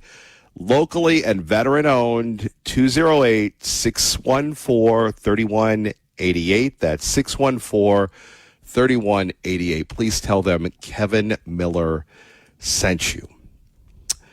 Boy, if you've missed any portion of the program, you can always check it out on our website or wherever you get your podcast, Google Schmoogle. And we're on YouTube. We've been on YouTube. I'm sure people will then all of a sudden, just like we have our app, imitation is the greatest form of flattery, which is flattering, if you will. But we are on YouTube, and there's no video. There's just me, Pasty Kevin. And, it's funny. I've been becoming more of a YouTube person, but I don't really watch the videos. I just do the audio, which is odd, because then you could just go to Google and Schmoogle and Apple and Babble. Anyway, the war continues. Who would have ever thought that we live in such a great world where we could be taking down one of the most evil, repressive regimes, and it's business as usual? Well, let's take a look at some of the opinion polls. And, of course, it's all about and if you're in marketing, there's a great book called Positioning. And I bought that book. I haven't read it, but it's all about, everything is positioning. And we see it now with the media. We see it now with the world. We see it now with everyone else. You sit back and I'm talking about the coverage of the war, where I'm sitting there, and you have to wonder, whose side are you on? Well, this is an unnecessary war. Oh, okay. It's an unnecessary war. Okay. And then it moves on even bigger that, as we've discussed, what would have happened if they had bombed Tel Aviv or Rome or what have you? Would it have been an unnecessary war? How could he have dropped the ball, President Trump? And then we have people talking about, well, they haven't done any damages. Are you kidding me? And the congressional folks. And look, I understand that Congress has a duty, a right to take a look at what's going on and to hold people accountable. But if I'm the mullahs, if I'm the ayatollahs, and I'm watching this stuff, and I'm thinking to myself, hey, man, they're divided. This is good news. I mean, the stuff with Pete Hegseth the other day, it seems to me it's more like aid and comfort to the enemy. So this is where we are. We have some polling. The Washington Post, ISPOS, 32% approved, 67% disapprove. By the way, we would love to get your calls from the real people, the right people, at 580-5436, 580-KIDO. Quinnipiac, 34% approved, 62% disapprove. Fox News, Reuters, ISPOS, Marquette. It's all about the same. About mid-30s approve, mid-60s disapprove.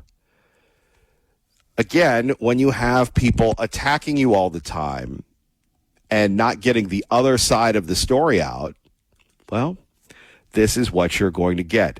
Sad but true. Rand Paul, Senator Paul, you remember him. He ran for president. And when he was running for president, he took on Donald Trump, and President Trump mopped up the floor with him again and again and again.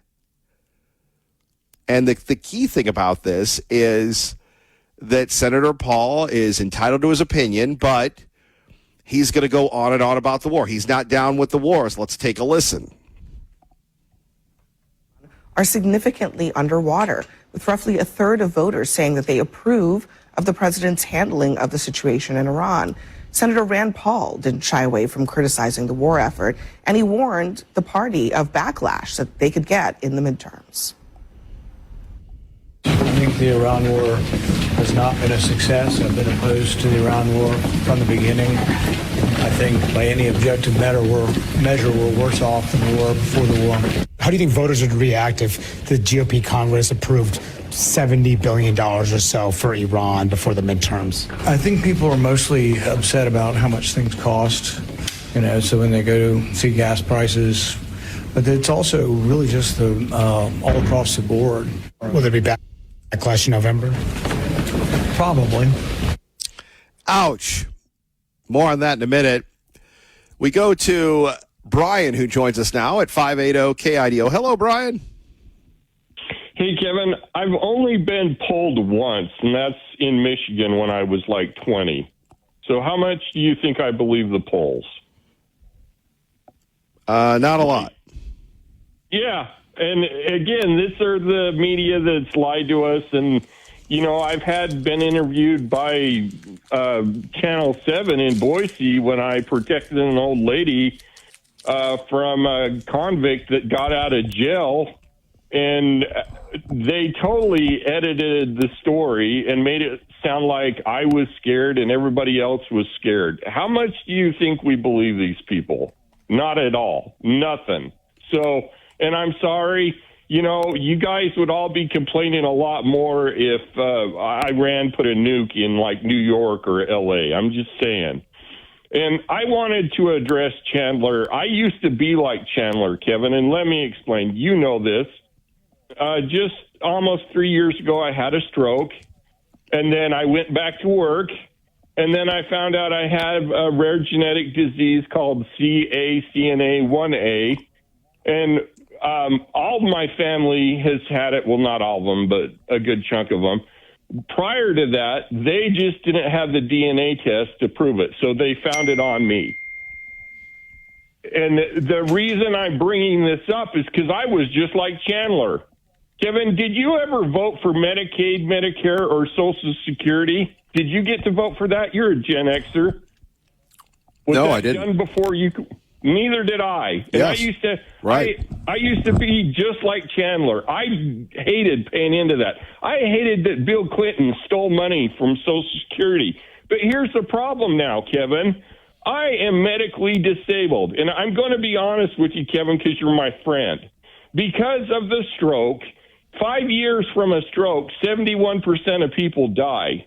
Now, when you put a chronic condition like my other condition on top of that, those odds go up even more. So I'm telling your audience, I'm most likely going to be dead in 2 more years.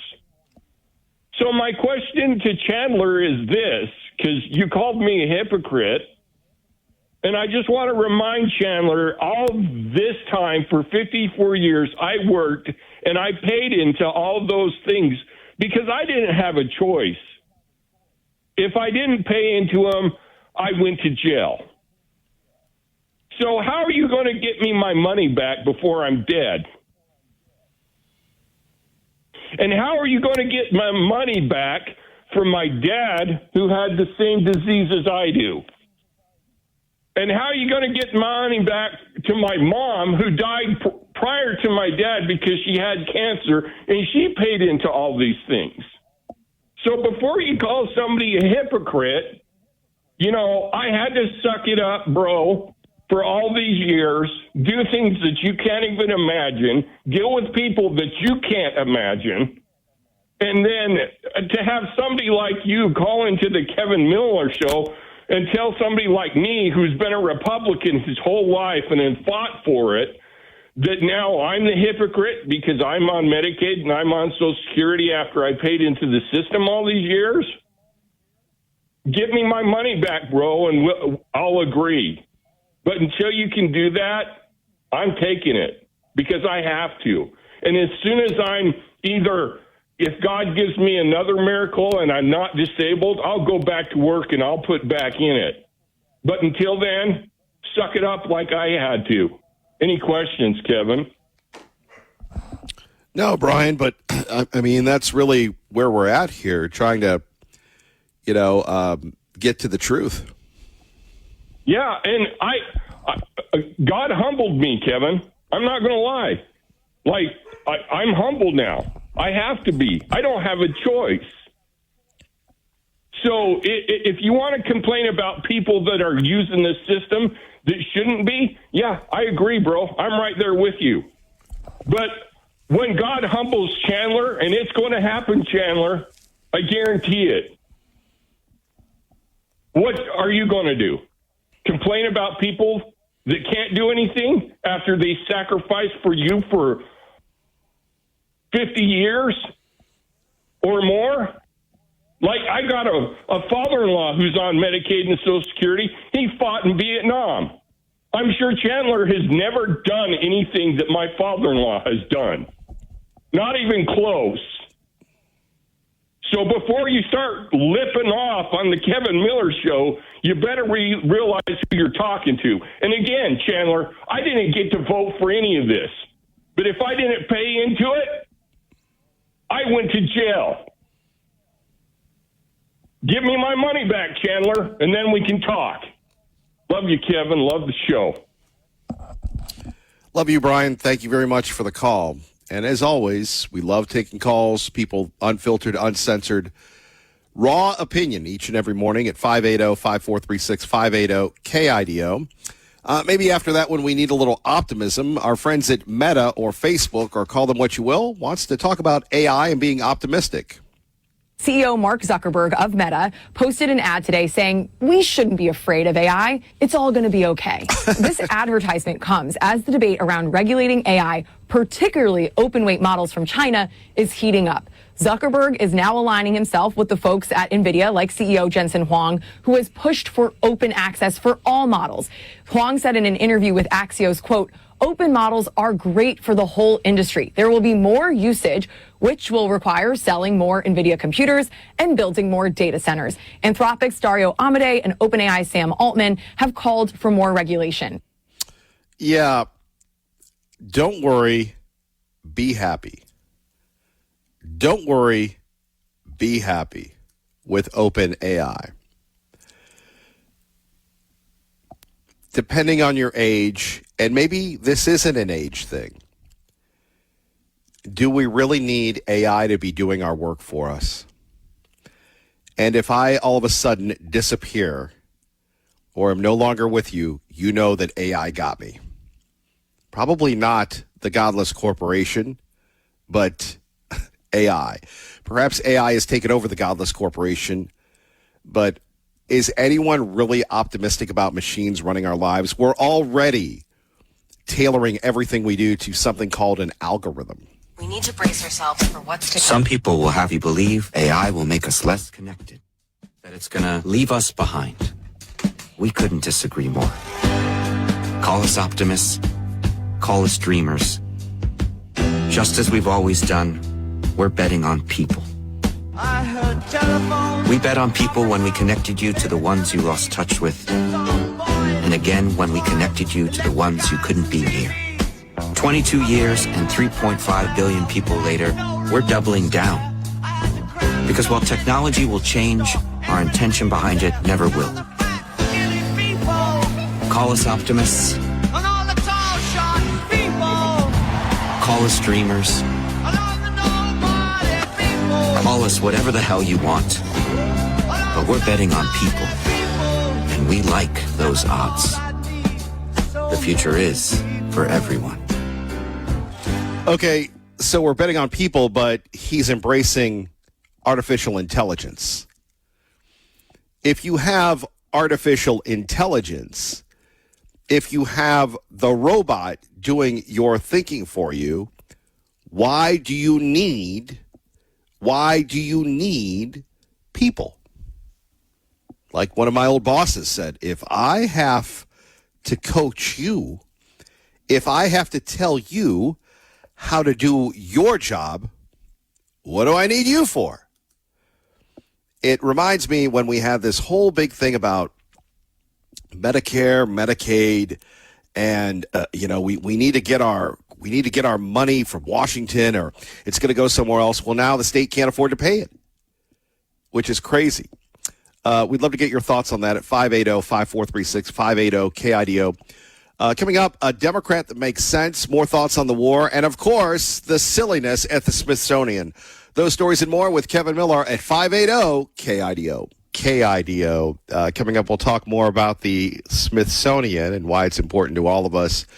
Before that, though, a couple of things. I was watching the Jake Tapper show yesterday, and just when you think there are no Democrats that are really smart or perhaps mainstream, here you have this Congresswoman, Hillary Scholten from Michigan, a really bright young lady. No, not the one running for Senate that talks kind of like she's from North Dakota, but talking about Abdul al-Sayed, who's running for the Senate, and bringing up a very important point that a lot of people have overlooked because he's a Democrat. And she brought this up yesterday. There is a uniquely sexist bent to the things that he has said about women, right? He said that Congresswoman Stevens couldn't string two sentences together, that she was sort of an empty vessel. When comparing her and her other female Democratic primary opponent, Mallory McMurrow, he said essentially there's no difference between the two candidates. One just has better comms and more charisma.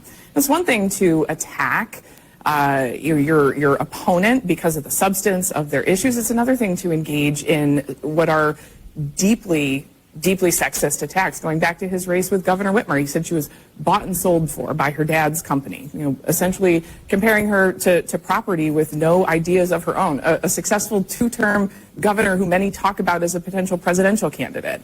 So that's what I meant by that. He's also had a number of former staff members who have come out against him, saying that they were mistreated by him and discriminated against in the workplace.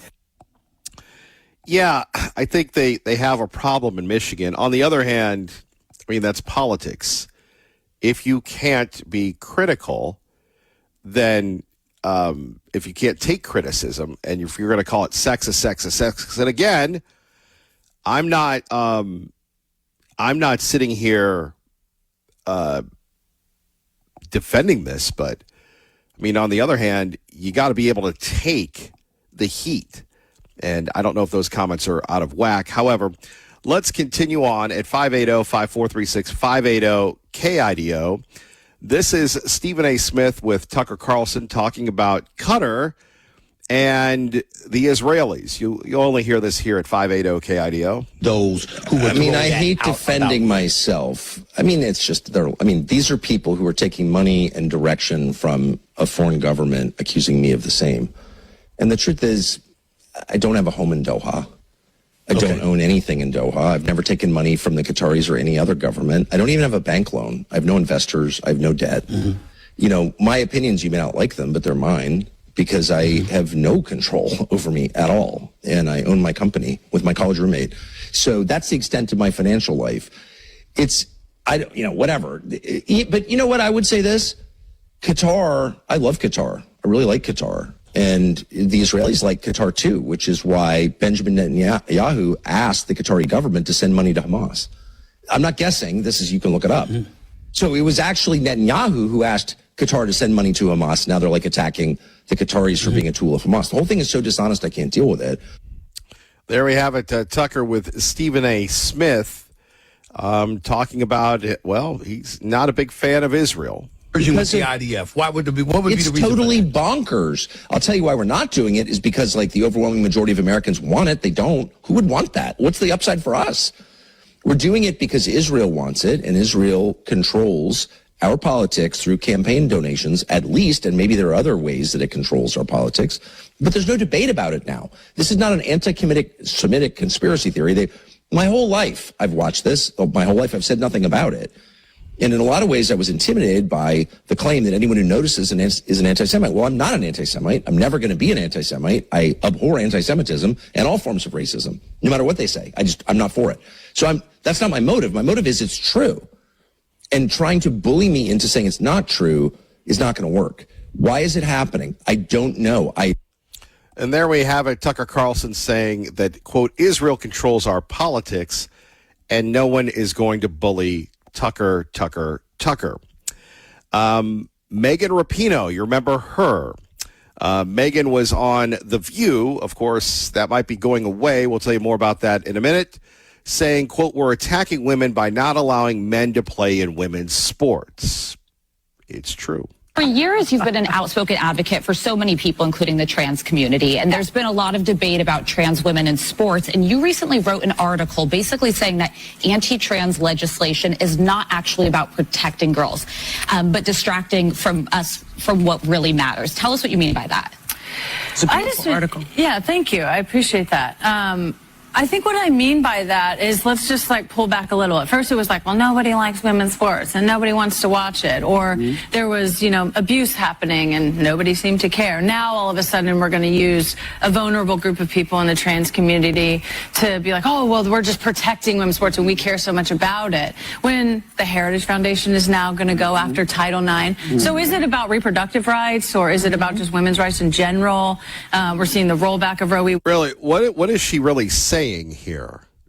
I'm confused. Now, when we had Tucker on, he was very succinct and to the point, And essentially, I think the NCAA owes the state of Idaho an apology. Remember, the reason why we lost the basketball tournament, the men's and the women's, is because we were the first in the nation to pass a law protecting females, young girls, from competing against biological boys. And you have some people that have, decided it's a free country. They can leave this state and move somewhere else. And you have Madam Rapinoe here from Seattle saying that, to protect women is you're attacking women. Well, when we've seen the injuries, when we've seen the trophies being taken away, I don't know. I think people just lack perspective. They lack the depth of empathy. Why would you want to look if you're, and again, we're going to do the non-judgment judgment here. If you want to move on, by the way, that's like being the bacon committed, from being from a man to a woman or a woman to a man. That's, from what I understand, a very painful process. And I'm sure, like everything else, it's very emotional, very spiritual, very painful. And then to compete openly in public to do that, sports are privilege. Why would you want to do that? And then at a high level, and then to put yourself out there to be criticized and such. There's a lot of things going on in this issue, but to sit there and talk about rolling back things, well, you talk about the Dobbs decision, and we have a lot of things going on, and this is going to be truly the Battle of Zama. Google Battle of Zama in the state of Idaho when we're talking about protecting life. As many of you know, I'm very blessed for my association with Idaho Chooses Life. We have always had David Ripley on, Brandy Swindell on from Stanton Health, and others. And we are very proud of that. But you're going to start to see and hear pro-abortion ads on television and on the radio. And it's America. These people are allowed to spend their big money to get their political views aside. Now, as we're talking about this, here you have Rapinoe saying, we're rolling back abortion. No, abortion was not guaranteed in the Constitution. And before we go, oh my gosh, Kevin Miller, you're a bad Kevin Miller. It's been around for 50 some years, and the system worked. It now goes back to the states. It now legitimately goes back to the states, a states' right issue, which is one thing I've advocated for many, many years. You want to be a pro-life state? Live in Idaho. You want to go run wild and free? Go to Washington and Oregon and what have you. Truly, that's the beauty of the Constitution. It's not perfect, but here we have Madam Rapinoe attacking people by saying all these things are being rolled back when you have men and women basically defending women's sports. And remember, it was Richard Milhouse Nixon, who now, it's funny, all the young people are down with Nixon. I've been down with Nixon for a long time, who ushered in Title IX. It was not a liberal. It was Richard Nixon. Wade, marriage equality, I feel like, is getting put back on the table. That was settled law. And so all of these things, like, yes, they're going after trans people in sports, and they're using this as a wedge issue because we love sports and, we don't want our little girls to be unsafe in sports. And it's like, unsafe from who? But okay. Well, I mean, maybe she should try out for the men's team. Oh, that's right. She's retired. It's a silly argument that, and I heard Clay and Buck talking about it yesterday when he was talking about Megan Rapinoe and others, where you can have girl pride, but you can't have boy pride. And Clay's son asking, well, why can't I have a shirt that says boy pride? Well, sorry, that's sexist. Let's just get rid of the double standards, both in gender and race. Wouldn't that be nice? Can't we all live that dream? Kevin Miller, 580 KIDO. Let's get you to work safely and on time, or this rip from the headlines of the Washington Times. By the way, your call is at 580-5436, 580 KIDO. One more time, Rand Paul and the war. Trump's numbers when it comes to the war in Iran are significantly underwater, with roughly a third of voters saying that they approve of the president's handling of the situation in Iran. Senator Rand Paul didn't shy away from criticizing the war effort, and he warned the party of backlash that they could get in the midterms. I think the Iran war has not been a success. I've been opposed to the Iran war from the beginning. I think by any objective measure, we're worse off than we were before the war.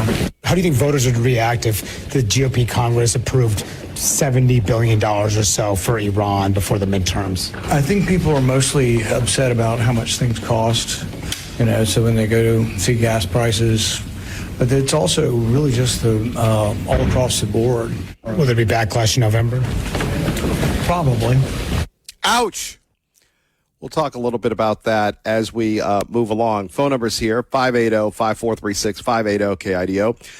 We're also going to give you a little bonus. We're going to try and dip into the White House press briefing. We'll see when that goes down. And obviously, we want to make sure that, sometimes they're very entertaining. So we'll go to that when it's ready to roll.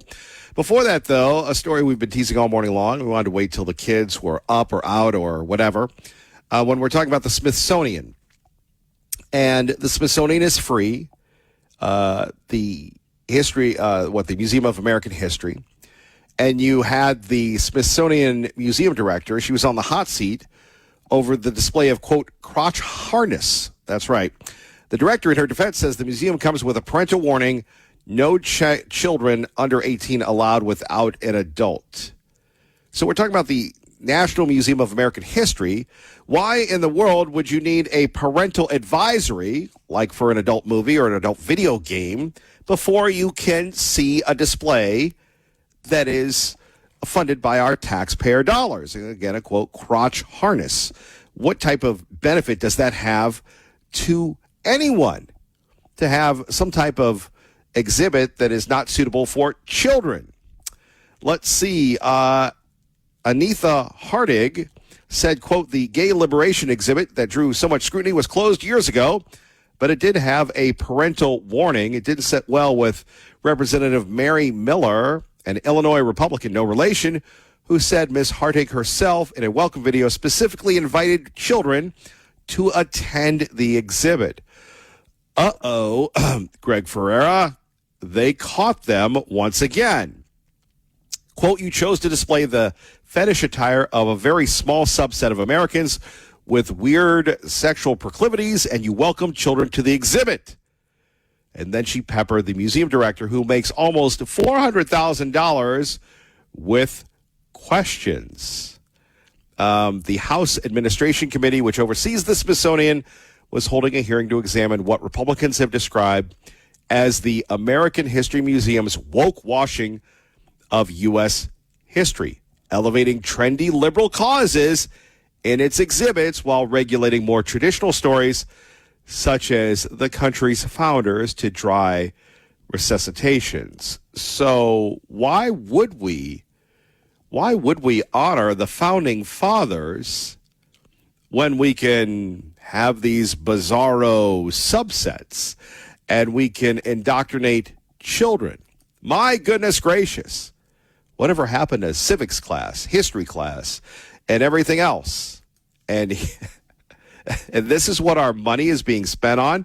So if nothing else is ever accomplished, he closed the borders, he liberated the world, got fentanyl off the streets, homicides are down, down, down, and we have exposed the taxpayer-funded wokeness. Not a bad run, and he still has over 2.5 years to go. Let's go to Dylan, who joins us now on 580 KIDO from the Great Idaho Show. IA Dylan. Good morning, IA. Kevin, good morning. A little bit of a tinfoil hat scenario this morning for you, sir. The AI conversation, never be scared of what they tell you not to be scared of. That should raise everybody's concerns right off the bat. Just look at it economically. We already did the internet.com crash. Many of you that listen to this have gone through that.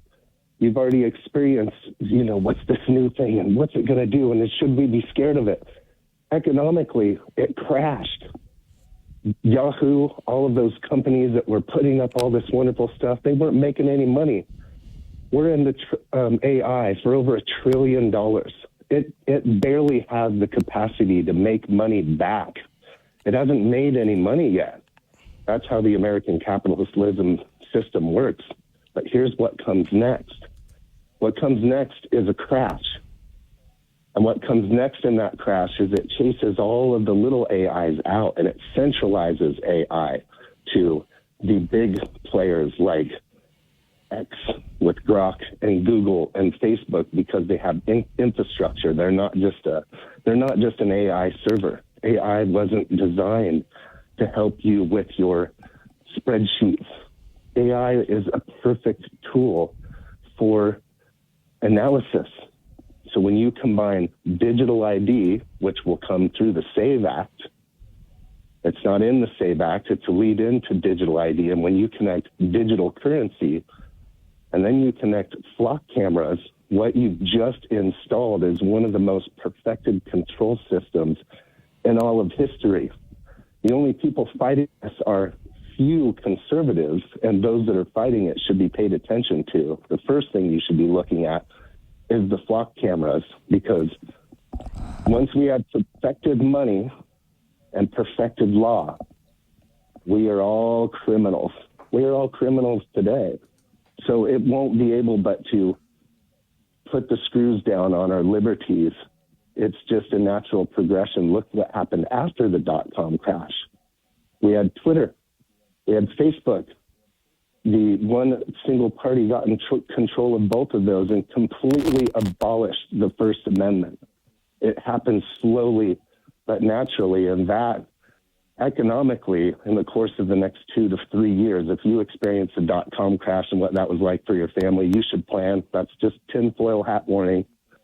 But ultimately, in the long run, we should all be looking at who the conservatives are fighting for liberties associated to AI, because no matter what, we're going to lose much of what we have. It's only what we can barely save to keep us moving forward as America. Who knows what it'll be? Well, a lot of people think that it's too big to fail, if you will. And, you know, you're a young millennial kid. You know, you millennials, you understand, you haven't really lived in the tough times like us boomers have. So, I mean, realistically, you don't know what a recession is or, you know, the hardship. All you people have ever known are the good times. Look, Kevin, I lived through the 80s mortgage crash. I lived through the dot-com crash. I lived through the 2008 crash. They all do the same similar thing. You're living it right now. If you've lived through all of them, you're wondering where all this money is coming from and how is this all happening. It's because it is broke. It is inflated. It does need a reset. They're going to solve housing affordability through that crash. Yay, we solved housing affordability because we destroyed it. That is how the system works. It grows and breaks, and that's just look at it about every 10 to 15 years. It's at that point. With saving it is all of this government-private partnerships, infusing hundreds of millions of dollars into chip makers, building all this stuff out for it. Well, that all comes to an end, and then the system works, and it'll reset itself. And I did have good experience in that millennial stuff. I worked as a senior technical recruiter for Google, Netflix, Pandora, eBay, Yahoo. I know the technology industry. I know the layers. I understand how it functions. You know, and goodness, everything you say and stuff like this, you hope doesn't happen. But if it looks like and it smells like, especially when they're telling you not to be scared of it, it's going to boil down. AI is not to help the little person in the end. AI is going to be used for mass analysis of money through digital currency, through mass control of digital ID, which is going to be utilized through the SAVE Act. We want to ID everybody. And then, of course, surveillance. So if you hear anything, people need to take steps now. Conservatives that are, you need to get behind them. Anybody fighting flock cameras right now, ask yourself this. When they took guns away in Britain, they took the guns away from the cops too, didn't they? So now the cops are running around with billy clubs because nobody can have guns. Well, why do the cops get to perfectively surveil all of us, yet we don't get to surveil the cops? We don't get to have 24/7 cameras running on their car telling us everything that they do all the time. Why not? They only turn the cameras on as it benefits them. It's already in play.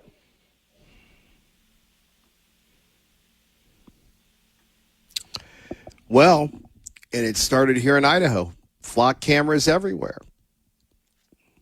Here's something. You're a political guy, aren't you?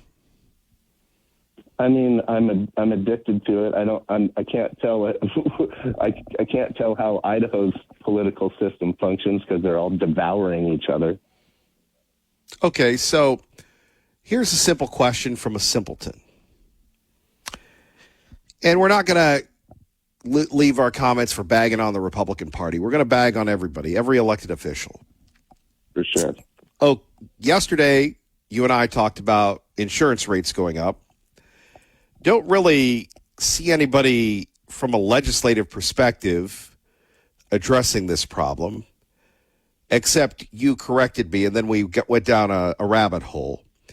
And then we have a water problem. By the way, I think you're AI because you're the one that's, filling my head with all these thoughts. And then we have a flock camera problem. Now, allegedly, we're the reddest of the reds. So why in the world, in a libertarian Mountain West state, would we allow flock cameras, a water crisis, and an insurance crisis not to be priority issue number one? Now, I know it's not as sexy as everything else, but we just had a primary, which is really the election. Are folks in the Senate and the House missing something here, sir? Why aren't we having, one of these great panels that we have every year that accomplish absolutely nothing on the water issue, on the insurance issue, and the flocking issue? By the way, the lieutenant governor has been talking about water for many, many years. I don't know of anybody else who has, and they're welcome to correct me, but why aren't we having the task force and we're addressing, being proactive here, Dylan? 3 separate issues. Number one, the issue is growth and spending. Growth is supposed to pay for itself. The more we grow, the more people we have, the more budget we get to spend. That's a typical bureaucratic approach to everything. We'll fix it when we get the money. Look at Compass. They figured out the traffic issues years ago, and Compass called it out, and they were like, well, we'll fix it later. Well, how's that working out?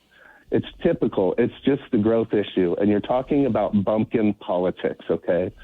Small states that didn't have any power or influence, once they gain a little bit, they become addicted to it, and they keep on going. And look at some of our legislators who have been in there for 30 years.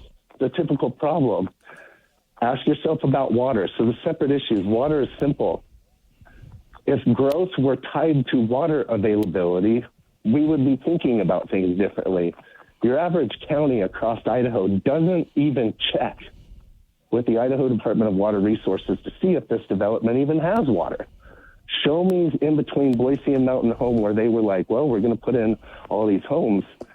Show me where they talked to the Idaho Department of Water Resources to show what the potential impact. It's not even on the developmental checklist in most municipalities and in most counties.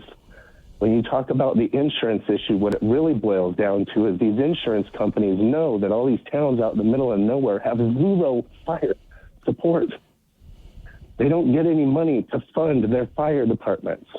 When seconds count, the fire department's hours away. If the state was able to figure out a way to reward, the state's addicted to tourism. If they figured out a way to reward counties for developing tourism to get them funded, for fire, the insurance wouldn't be as much of a problem because the insurance would know that there are paid firefighters there to fight the problem. As it relates to flock cameras, people are just drones. They're just like, well, I guess that's just the way it is. When you're a police department, if you can just say, oh, we can do this now, and they allow you, well, then they will. You're allowing them to have flock cameras right now. I don't think the state really realizes that's not even an issue to a legislator. They're like, whatever. They don't even consider that. They're more addicted to the money. And they have to be, because now they've overspent. We ran all this surplus throughout COVID. Well, was it a surplus or was it the federal government feeding Idaho money? It was not a surplus. It's not free money. It was all through federal money. So now that they've spent all that money, those monies that are given have a time limit. And once that time limit comes up, what do they have to do? They have to go increase growth. So they go pass bills like House Bill 389, which gives tax incentives to new development only in property tax. All you other property tax payers don't get a savings. But if you want to build something new, we can save you some money. What does that do? It exacerbates growth. So unfortunately, Idaho is on the credit card. The balance is running beyond their ability to take care of it, and they have to turn a blind eye on growth to water. Look, you either have the water or you don't. It's math, it's science, it's perfected. You can look beneath the ground and say, what's it going to look like with 10,000 snorkels down here in a well? So the only way that they can do it is to centralize, is to cityize. So what happens? We're going to grow Boise into Portland. Idaho is fast-tracking the Oregon story in all of those ways. Sure. Dylan, thank you for the call. Kevin Miller, 580 KIDO. Liberation of Iran, with 4 Republicans joining the Democrats in support. Oh, my, oh, my, oh, my. We are waiting for the White House press briefing. We will take a look at that. Hopefully we'll get a chance to go on into that. We have U.S. forces being positioned, being pulled from Alaska and the continental U.S., where we're talking about people going into Landstuhl, Germany, the Middle East, jet fighter squadrons, bomber aircraft, special ops forces, and 150 military medics. The president saying we will strike bridge and power plants in Iran for every regime attack on a commercial ship. Now, the Houthis, and we like to call them the Houthis, like the Houthis and the Blowfish, they've attacked 2 Saudi ships. So that means that it's going to be clobbering time for them coming up very soon. And the drama continues, and it is summer in the Treasure Valley, which means, once again, very hot temperatures. On our website, KIDOTalkRadio.com, we've got the latest information on how the Boise Rescue Mission is helping to keep people cool, calm, and safe and healthy. Speaking of health, this portion of the program brought to you by our friends at Peak Health Idaho, the gold standard in longevity medicine. Preventative, precision, and performance-based medicine built to help you live longer, feel stronger, and stay healthier decade after decade. Their number, 683-7325. That's 683-7325. We've got the Red Sea turning hot. Oil prices leaping. Is there any good news, Kevin Miller? Well, we heard Senator Paul. He's mad. We have the president speaking, and we have the shenanigans in the Smithsonian. Where should we really go? That's a very good question. That's a very good question indeed. How about where we were last hour? And really, a big issue that impacts all of us. And, you know, the issues, and I think I wrote about this, water, obviously. Big issue now as we see those of us that live in comfortable cul-de-sacs, those of us that like water in parks, those of us that just like to drink water. The coming water crisis is here. And we hope and we pray when you go see Mannheim Steamroller that you'll be able to see that we'll have a wonderful winter so we can actually have water with our increased population, our increased industry, we need more water. And I don't know if it's Mark the Watchdog of Eagle, whether it's someone else. I know Dylan would talk about cloud seeding again and again. If we could seed the clouds, let's conjure up some water, because water is a good thing.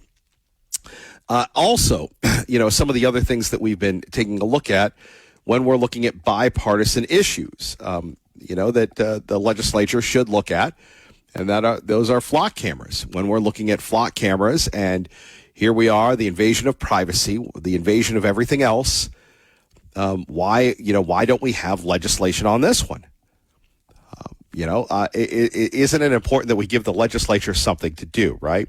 So those are a few issues we're talking about. Now you have conservatives that are rallying, and this is going to be just as the weed thing went down. And I knew the weed thing would go down, and it's funny, you joke about people that are, I guess, like you and me, anti-weed, with all due respect to our friend Eric and Cuna. And I don't know where I was yesterday, but somebody was joking to me, "Hey, Kevin Miller, you hear the weed thing went down?" I go, "Yeah." They go, "Yeah, they couldn't get enough registered voters." And I go, "Well, they were all smoking the weed, so they details just really weren't their cup of tea." And we all had a good laugh about it. So the other big one is the abortion issue.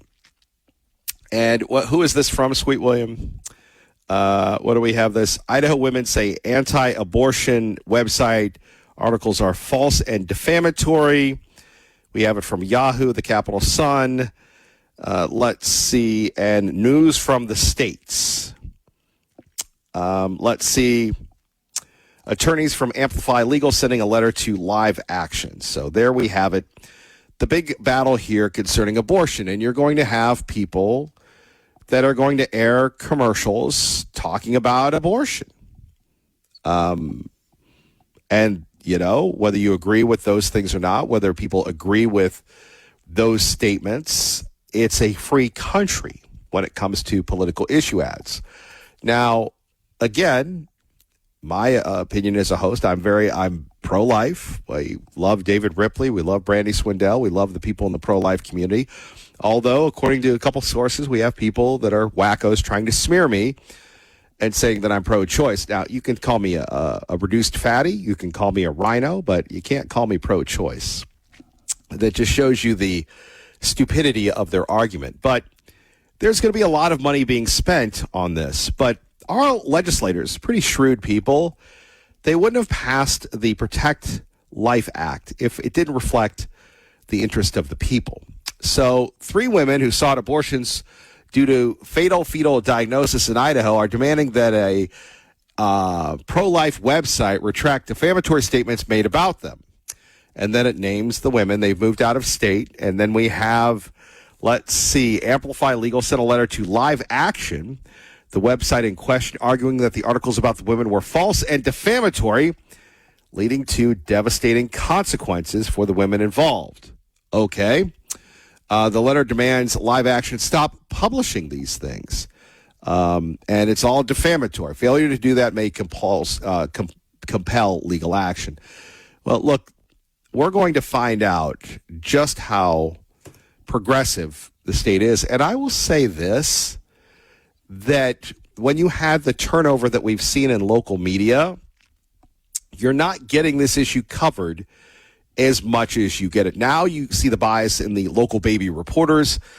In the television business, it's all about legalizing the illegals. Before that, it was all about how Idaho's medical industrial establishment was being robbed because of the pro-life law. And we don't seek to vilify anyone in medicine. We thank the good people in medicine. But we are in America, and we're allowed to have opinions, a political process, a free and fair media, which is where we are. So we're going to see this happening, and we're going to see this going on, and I believe the issue will fail, despite no matter how much money is being spent by the pro-abortion group. All right, before we get to Lee Joe and Concern, we'll take a quick break. Back at it, Kevin Miller, 580 KIDO. And sorry I missed you yesterday. Lee Joe joins us now at 580 KIDO. Hello, Lee Joe. Good morning. It's fine you missed me. It ties into exactly what we're talking about today. with Dylan and the insurance companies and what have you, we're in this nexus, especially in Boise, between corporate socialism and actual socialism. And the insurance crisis basically out there in the woods that everyone has been talking about, that's our local government, the insurance lobbyists, the amount of profit they get from being, from being able to just increase rates for no actual reason. Some bureaucrat designates a fire area or something like that. The insurance lobbyists made sure that there was no law against doing that, and if there's hope, maybe there's a free market opportunity for a different insurance company, but the insurance companies are so consolidated, that's doubtful as well. So our state government is owned and operated by the corporations. That is corporate socialism. That's the means of production owning the government. In Boise, our dear leader, if you were airing some stuff about what Mamdani was saying about arresting Netanyahu, if she was asked the same question, she would answer it the same way as Mamdani does, except that she gets completely covered up by the media and the willing participants and the rhinocracy that just they're okay with a communist running Boise. That's the only way you can put it. Okay, the elemental P flag, that's the flag of socialism. There is no individuality. You're all grouped into this special, rainbow. So the problem is still that we have lobbyists and corporations that run this show. We stand here saying, take down the flock cameras. Well, Flock has their own lobbyists, I'm sure, running around making sure that the state doesn't pass an anti-flock thing so that they can go in there and pay a couple of, tell the police officers that you won't, or the counties and cities that you won't have to hire as many cops if you put up a flock camera. Well, I'm wondering why the police officers union doesn't say, hey, you're taking away jobs from cops. But on the other hand, they're not. Now they need, now they can say, well, I'm doing a much better job because I can spy on everybody anytime I want to. Your rights, your individual rights are going away. We live in a post-constitutional society of bureaucrats, and that's the new norm. That's what we're stuck with, Kevin. We're just going to sit here and watch it all fall down and let the corporations get away with what they get away with, be subsidized by the government, have the rules written so that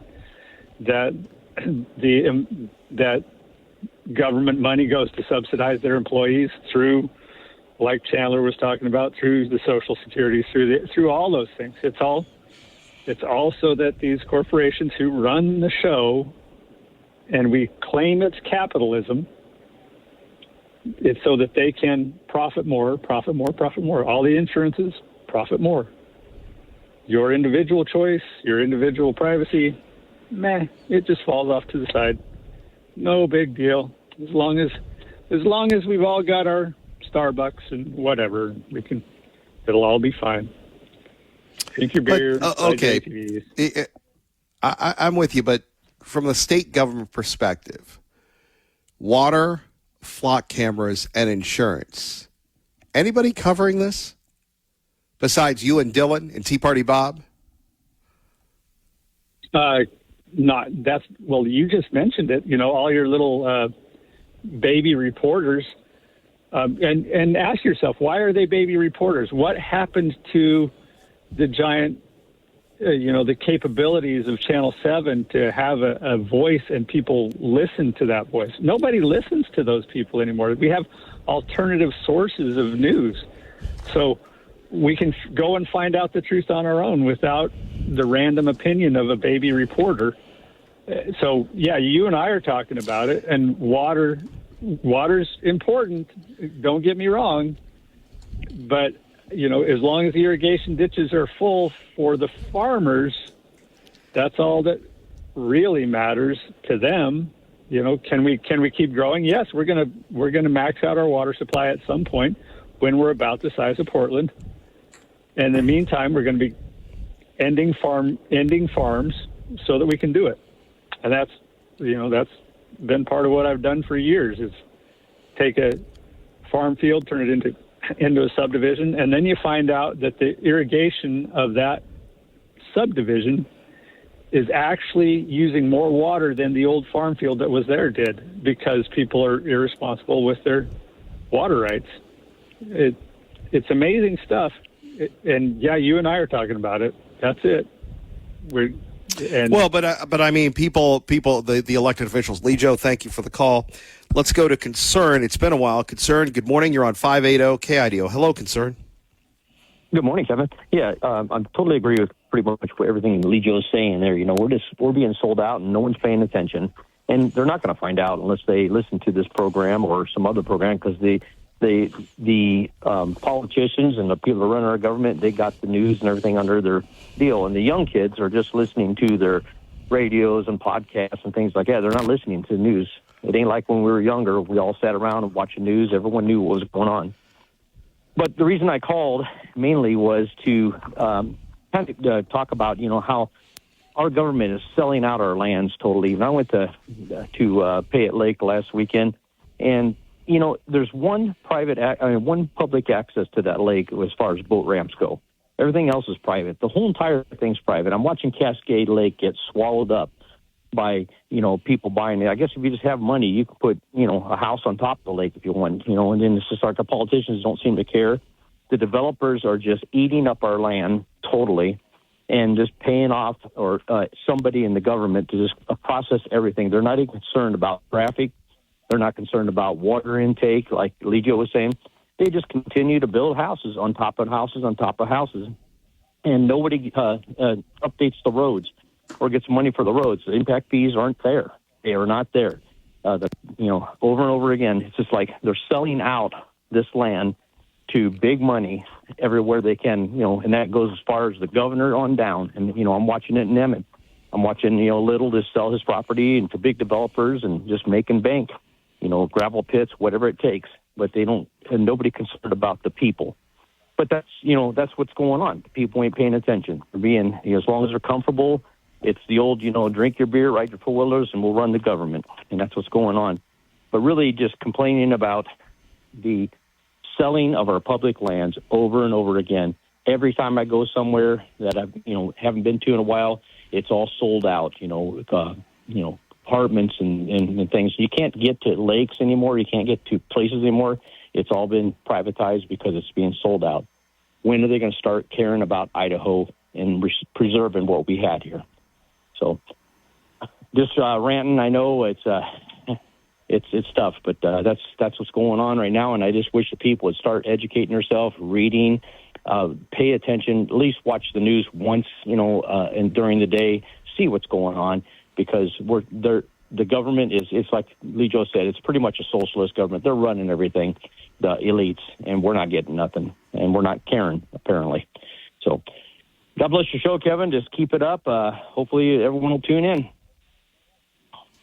We appreciate that. Thank you, Concern. Phone number's here, 580-5436, 580-KIDO. And as I said before, it is really wild when you take a look at three big issues that we've brought up: the insurance issue, the water issue, and the flock cameras.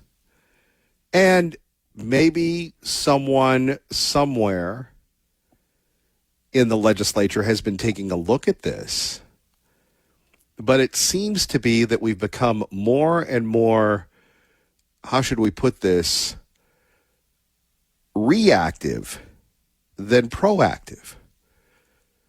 And on one hand, we could sit there and talk about the liberal fun bunch of AOC, Al Said, Tlaib, and Bernie Sanders. But on the other hand, here we have Idaho.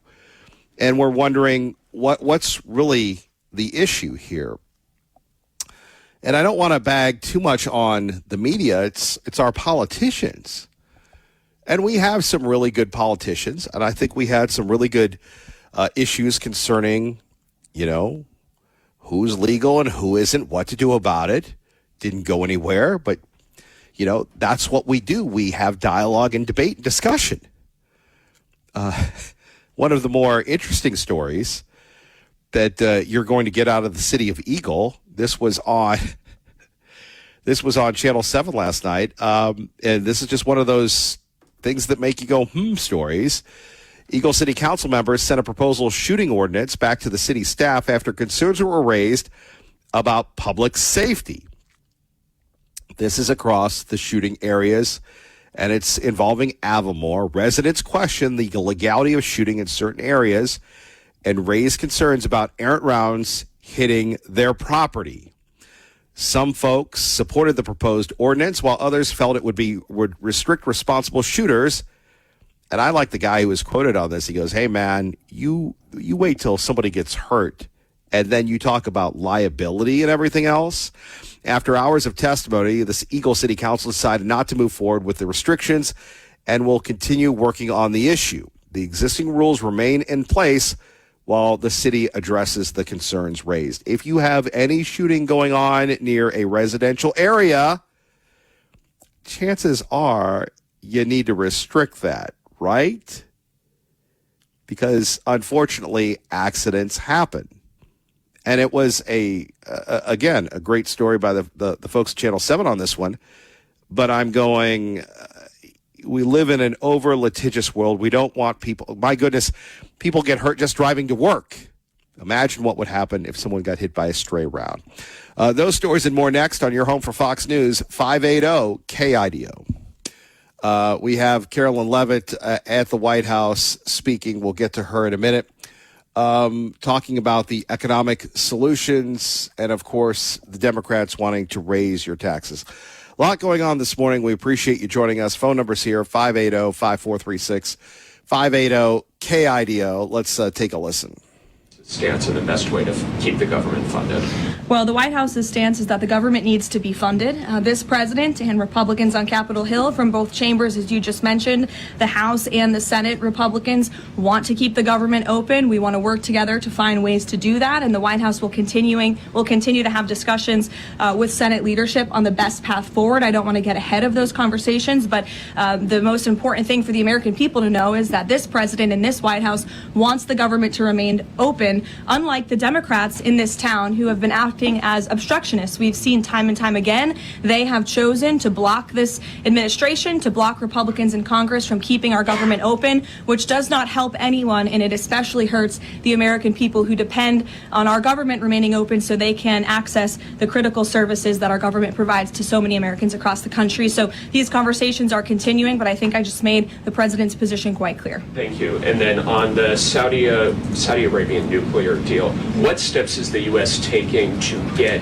Saudi Arabia to sign the Abraham Accords? Sure. Well, the president himself has spoken on this many times. His Truth Social post this morning, and I will read it for those at home who missed it. The civil nuclear deal, there will be no enrichment of material, an important point being made between the Department of Energy and Saudi Arabia, which pertains only to non-military use, will be approved, but is totally subject to Saudi Arabia joining the very respected and successful Abraham Accords. The United States is not opposed to civil nuclear facilities, as we all know.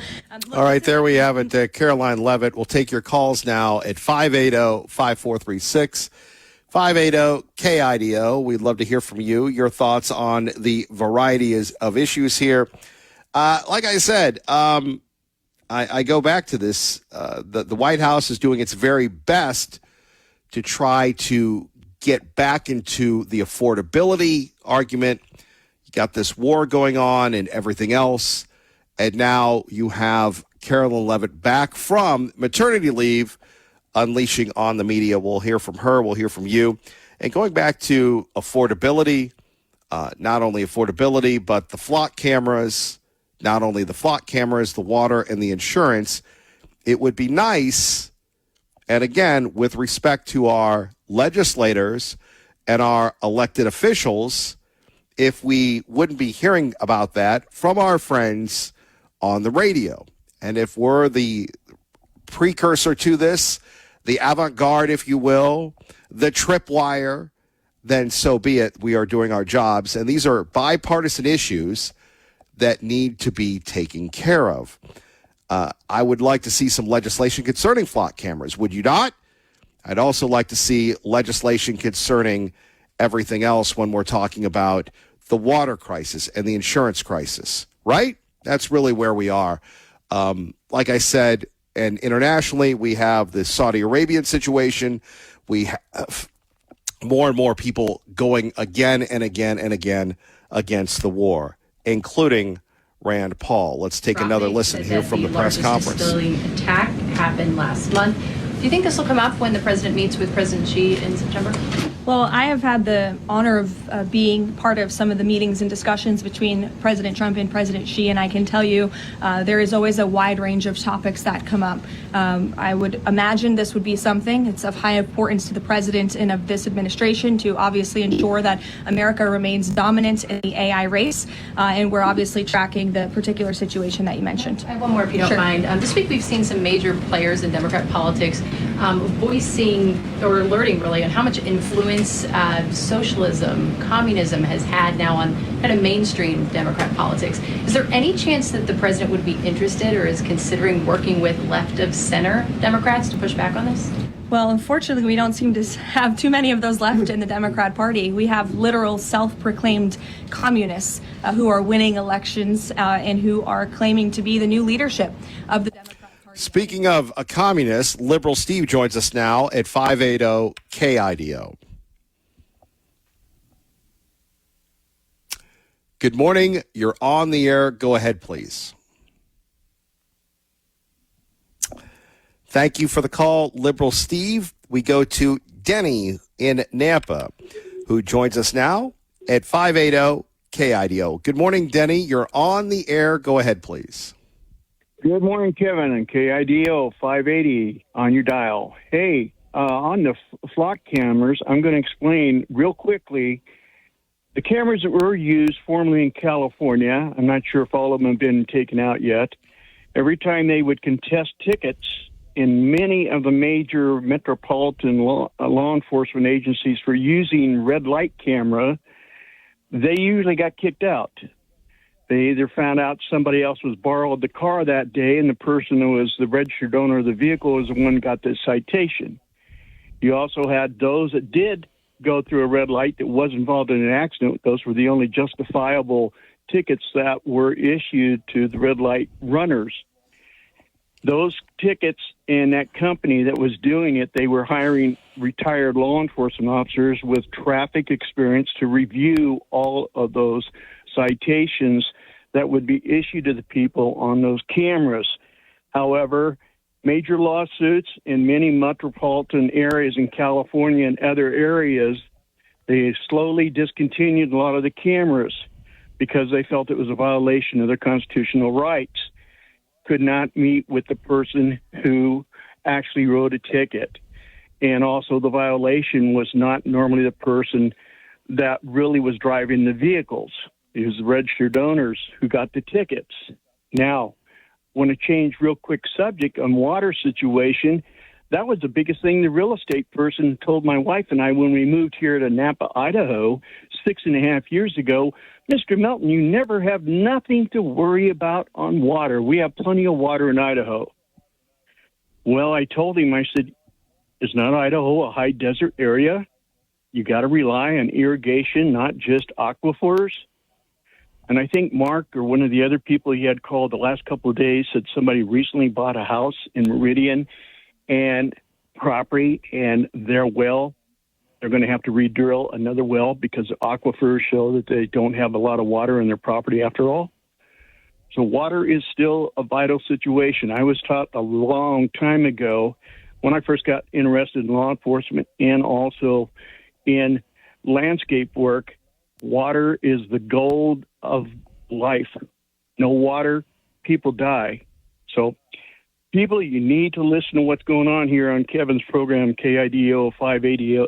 because you need to know water is very important for all of us to survive, not just outdoor irrigation. We got to bathe, we got to drink water, we got to have water for a lot of things to keep our life going. Correct, Kevin? I would agree with you, Denny, and hope you're doing well. Hope your wife is doing well, sir. We're doing better, but, it's like everybody else, day by day. And I'm glad to hear you're doing a great job losing your weight. I wish my wife could lose weight, but, when you're restricted to a wheelchair and restricted to a bed, you don't get to do a lot of exercises. That's the problem.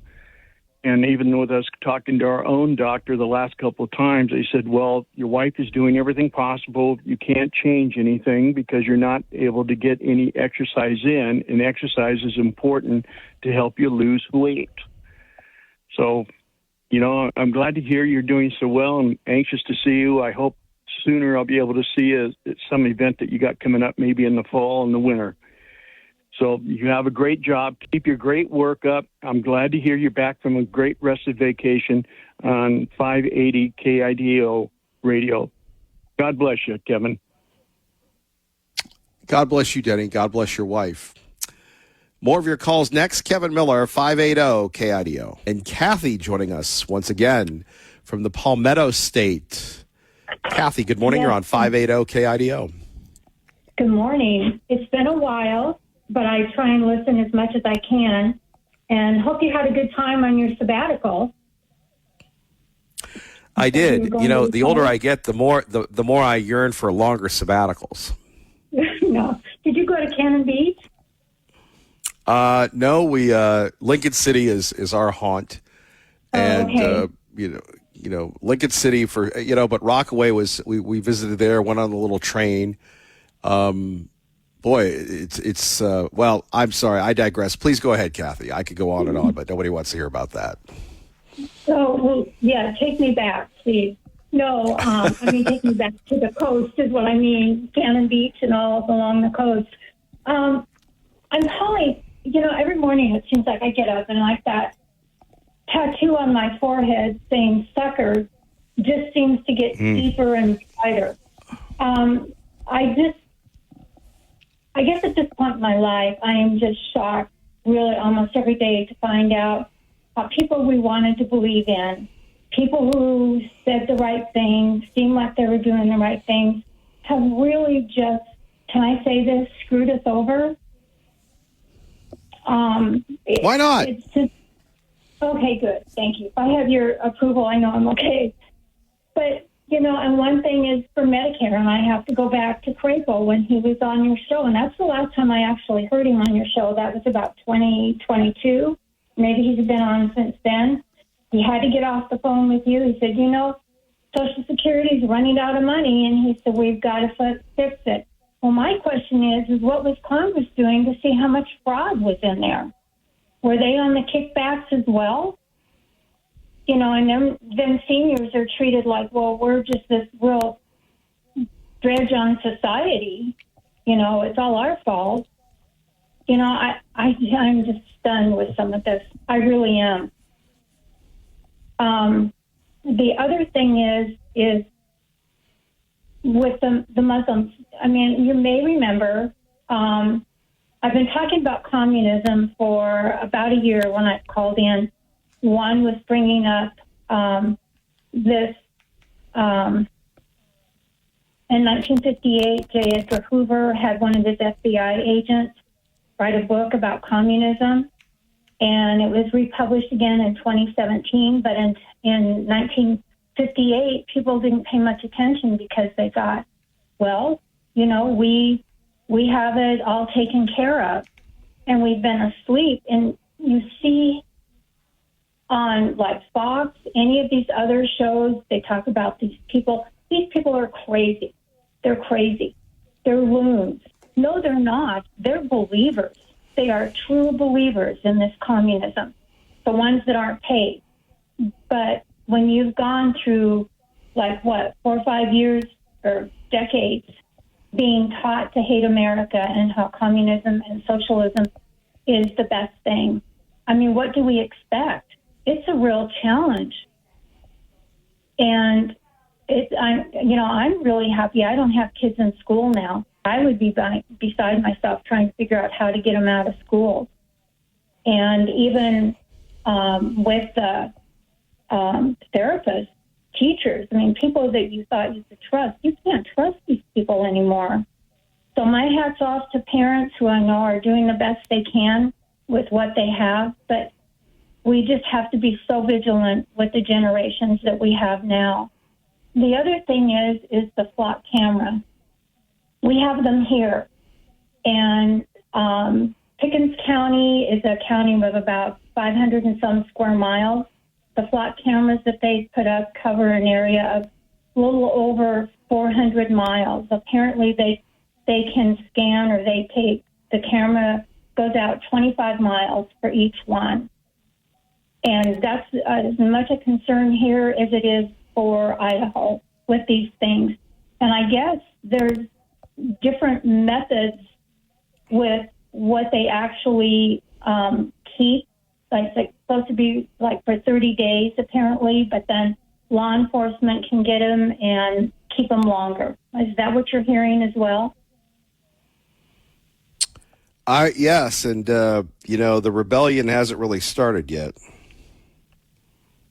For communism? Or for the flock Towards cameras? communism, the flock cameras.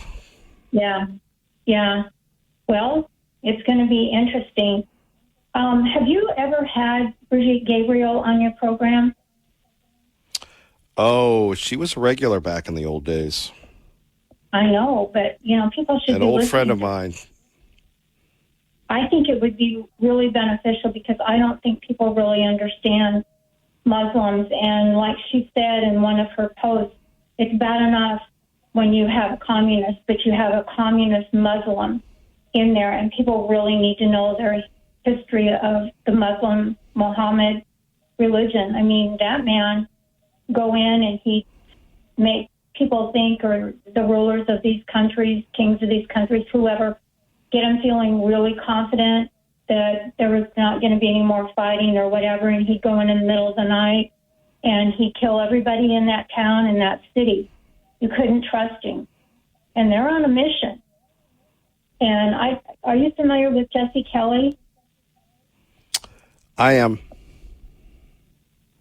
Well, he happens to be, we got streaming now, and I just kind of stumbled on him. But like he said one night talking about Mandani, he said, like with his father, he said, we bring these people over from garbage dumps, and they come over here and they try and destroy the country. No, I'm with you. Kathy, thank you for the call. We appreciate that. And, Mr. Kelly is being a provocative talk show host, and we wish him good luck. Liberal Steve joins us now at 580 KIDO. Good morning, Liberal Steve. Good morning. Can you hear me this time, Mr. Miller? Well, we have Mark, the watchdog of Eagle, and we have Tea Party Bob after you, and they're listening intently, as well as the entire state of Idaho, sir. Well, good. In 8 days, the hybrids are all going underground on the planet Earth. In 8 days,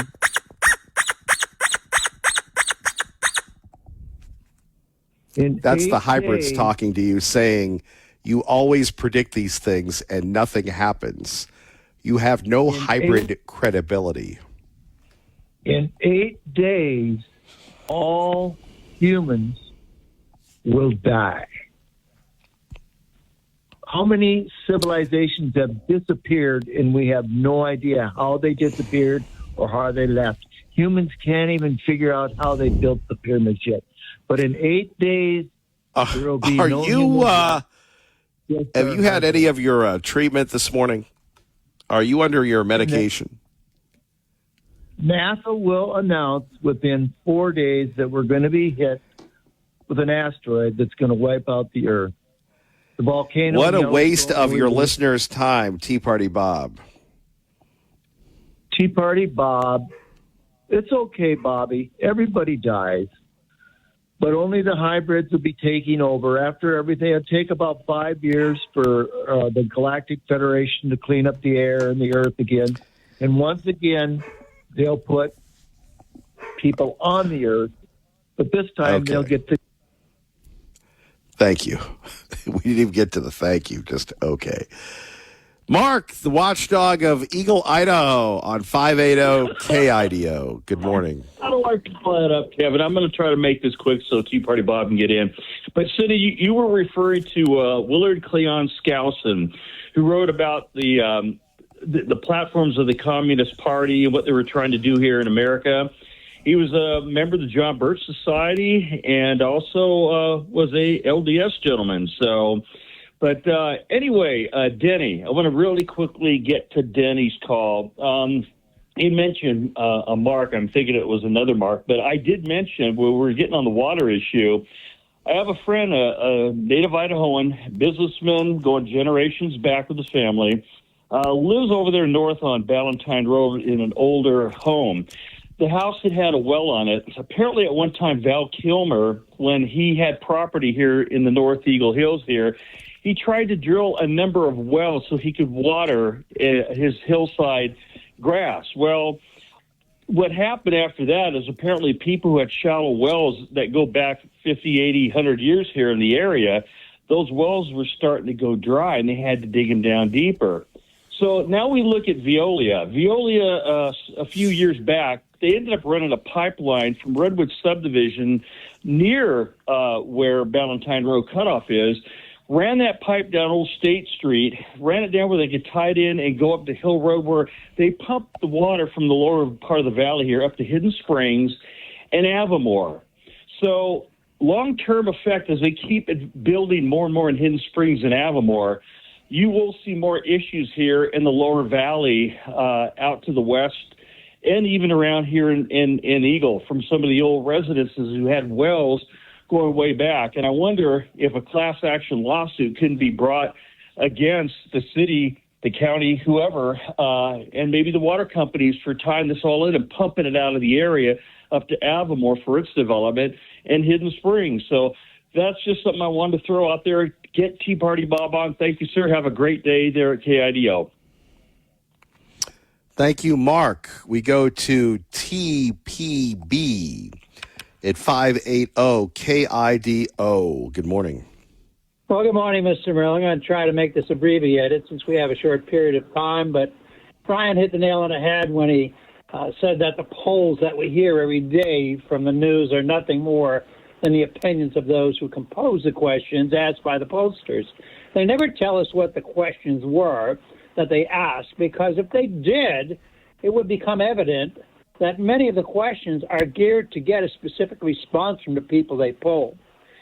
The other thing that was interesting is Brian talks about Social Security. Well, I happen to be on Social Security like many other people who are in their 70s and 80s. When you look back at what's happening, tens of millions of Americans are dependent on that retirement check for Social Security and for their health care.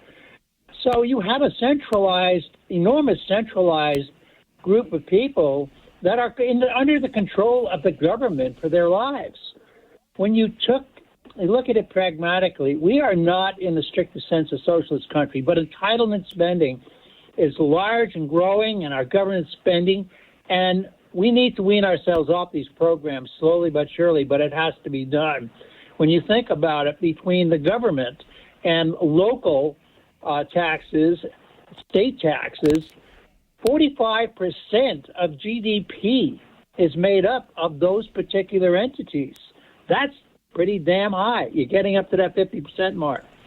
You know, Medicaid is growing so fast that we don't know whether we're going to even have that in 10 years.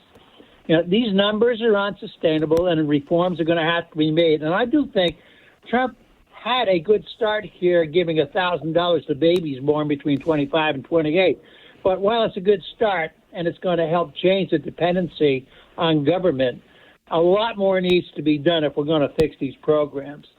And why people are starting to understand why investing is so important, as an important piece of their future for earnings in their retirement. We are on the verge of one of the biggest wealth transfers in our country that has ever taken place as the baby boomers, like myself, kick the bucket and leave their money to the younger generations. And I do believe AI is going to be an important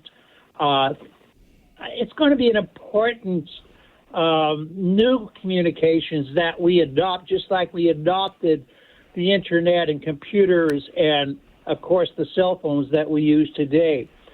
So while some people think that AI can be dangerous, I think it can be extremely helpful. So let's take our time and not throw out the baby with the bathwater. And one more quick note. When government becomes part of the corporatism that envelops our country, the people are going to be on the losing end of the stick as we see these two entities are slowly taking control of our lives.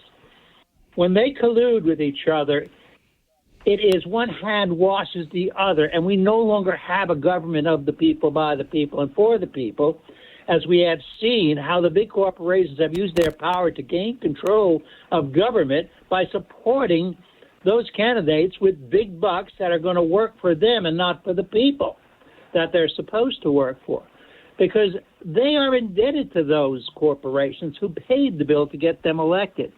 So we need some reforms. We need some changes, not just in election laws, but in how we contribute to these candidates and how they actually take care of us, because we see what's happening here right in Idaho. Well, they are taking care of us. By the way, Liberal Steve's saying you took his time. That's a good thing, because your time is up, Steve.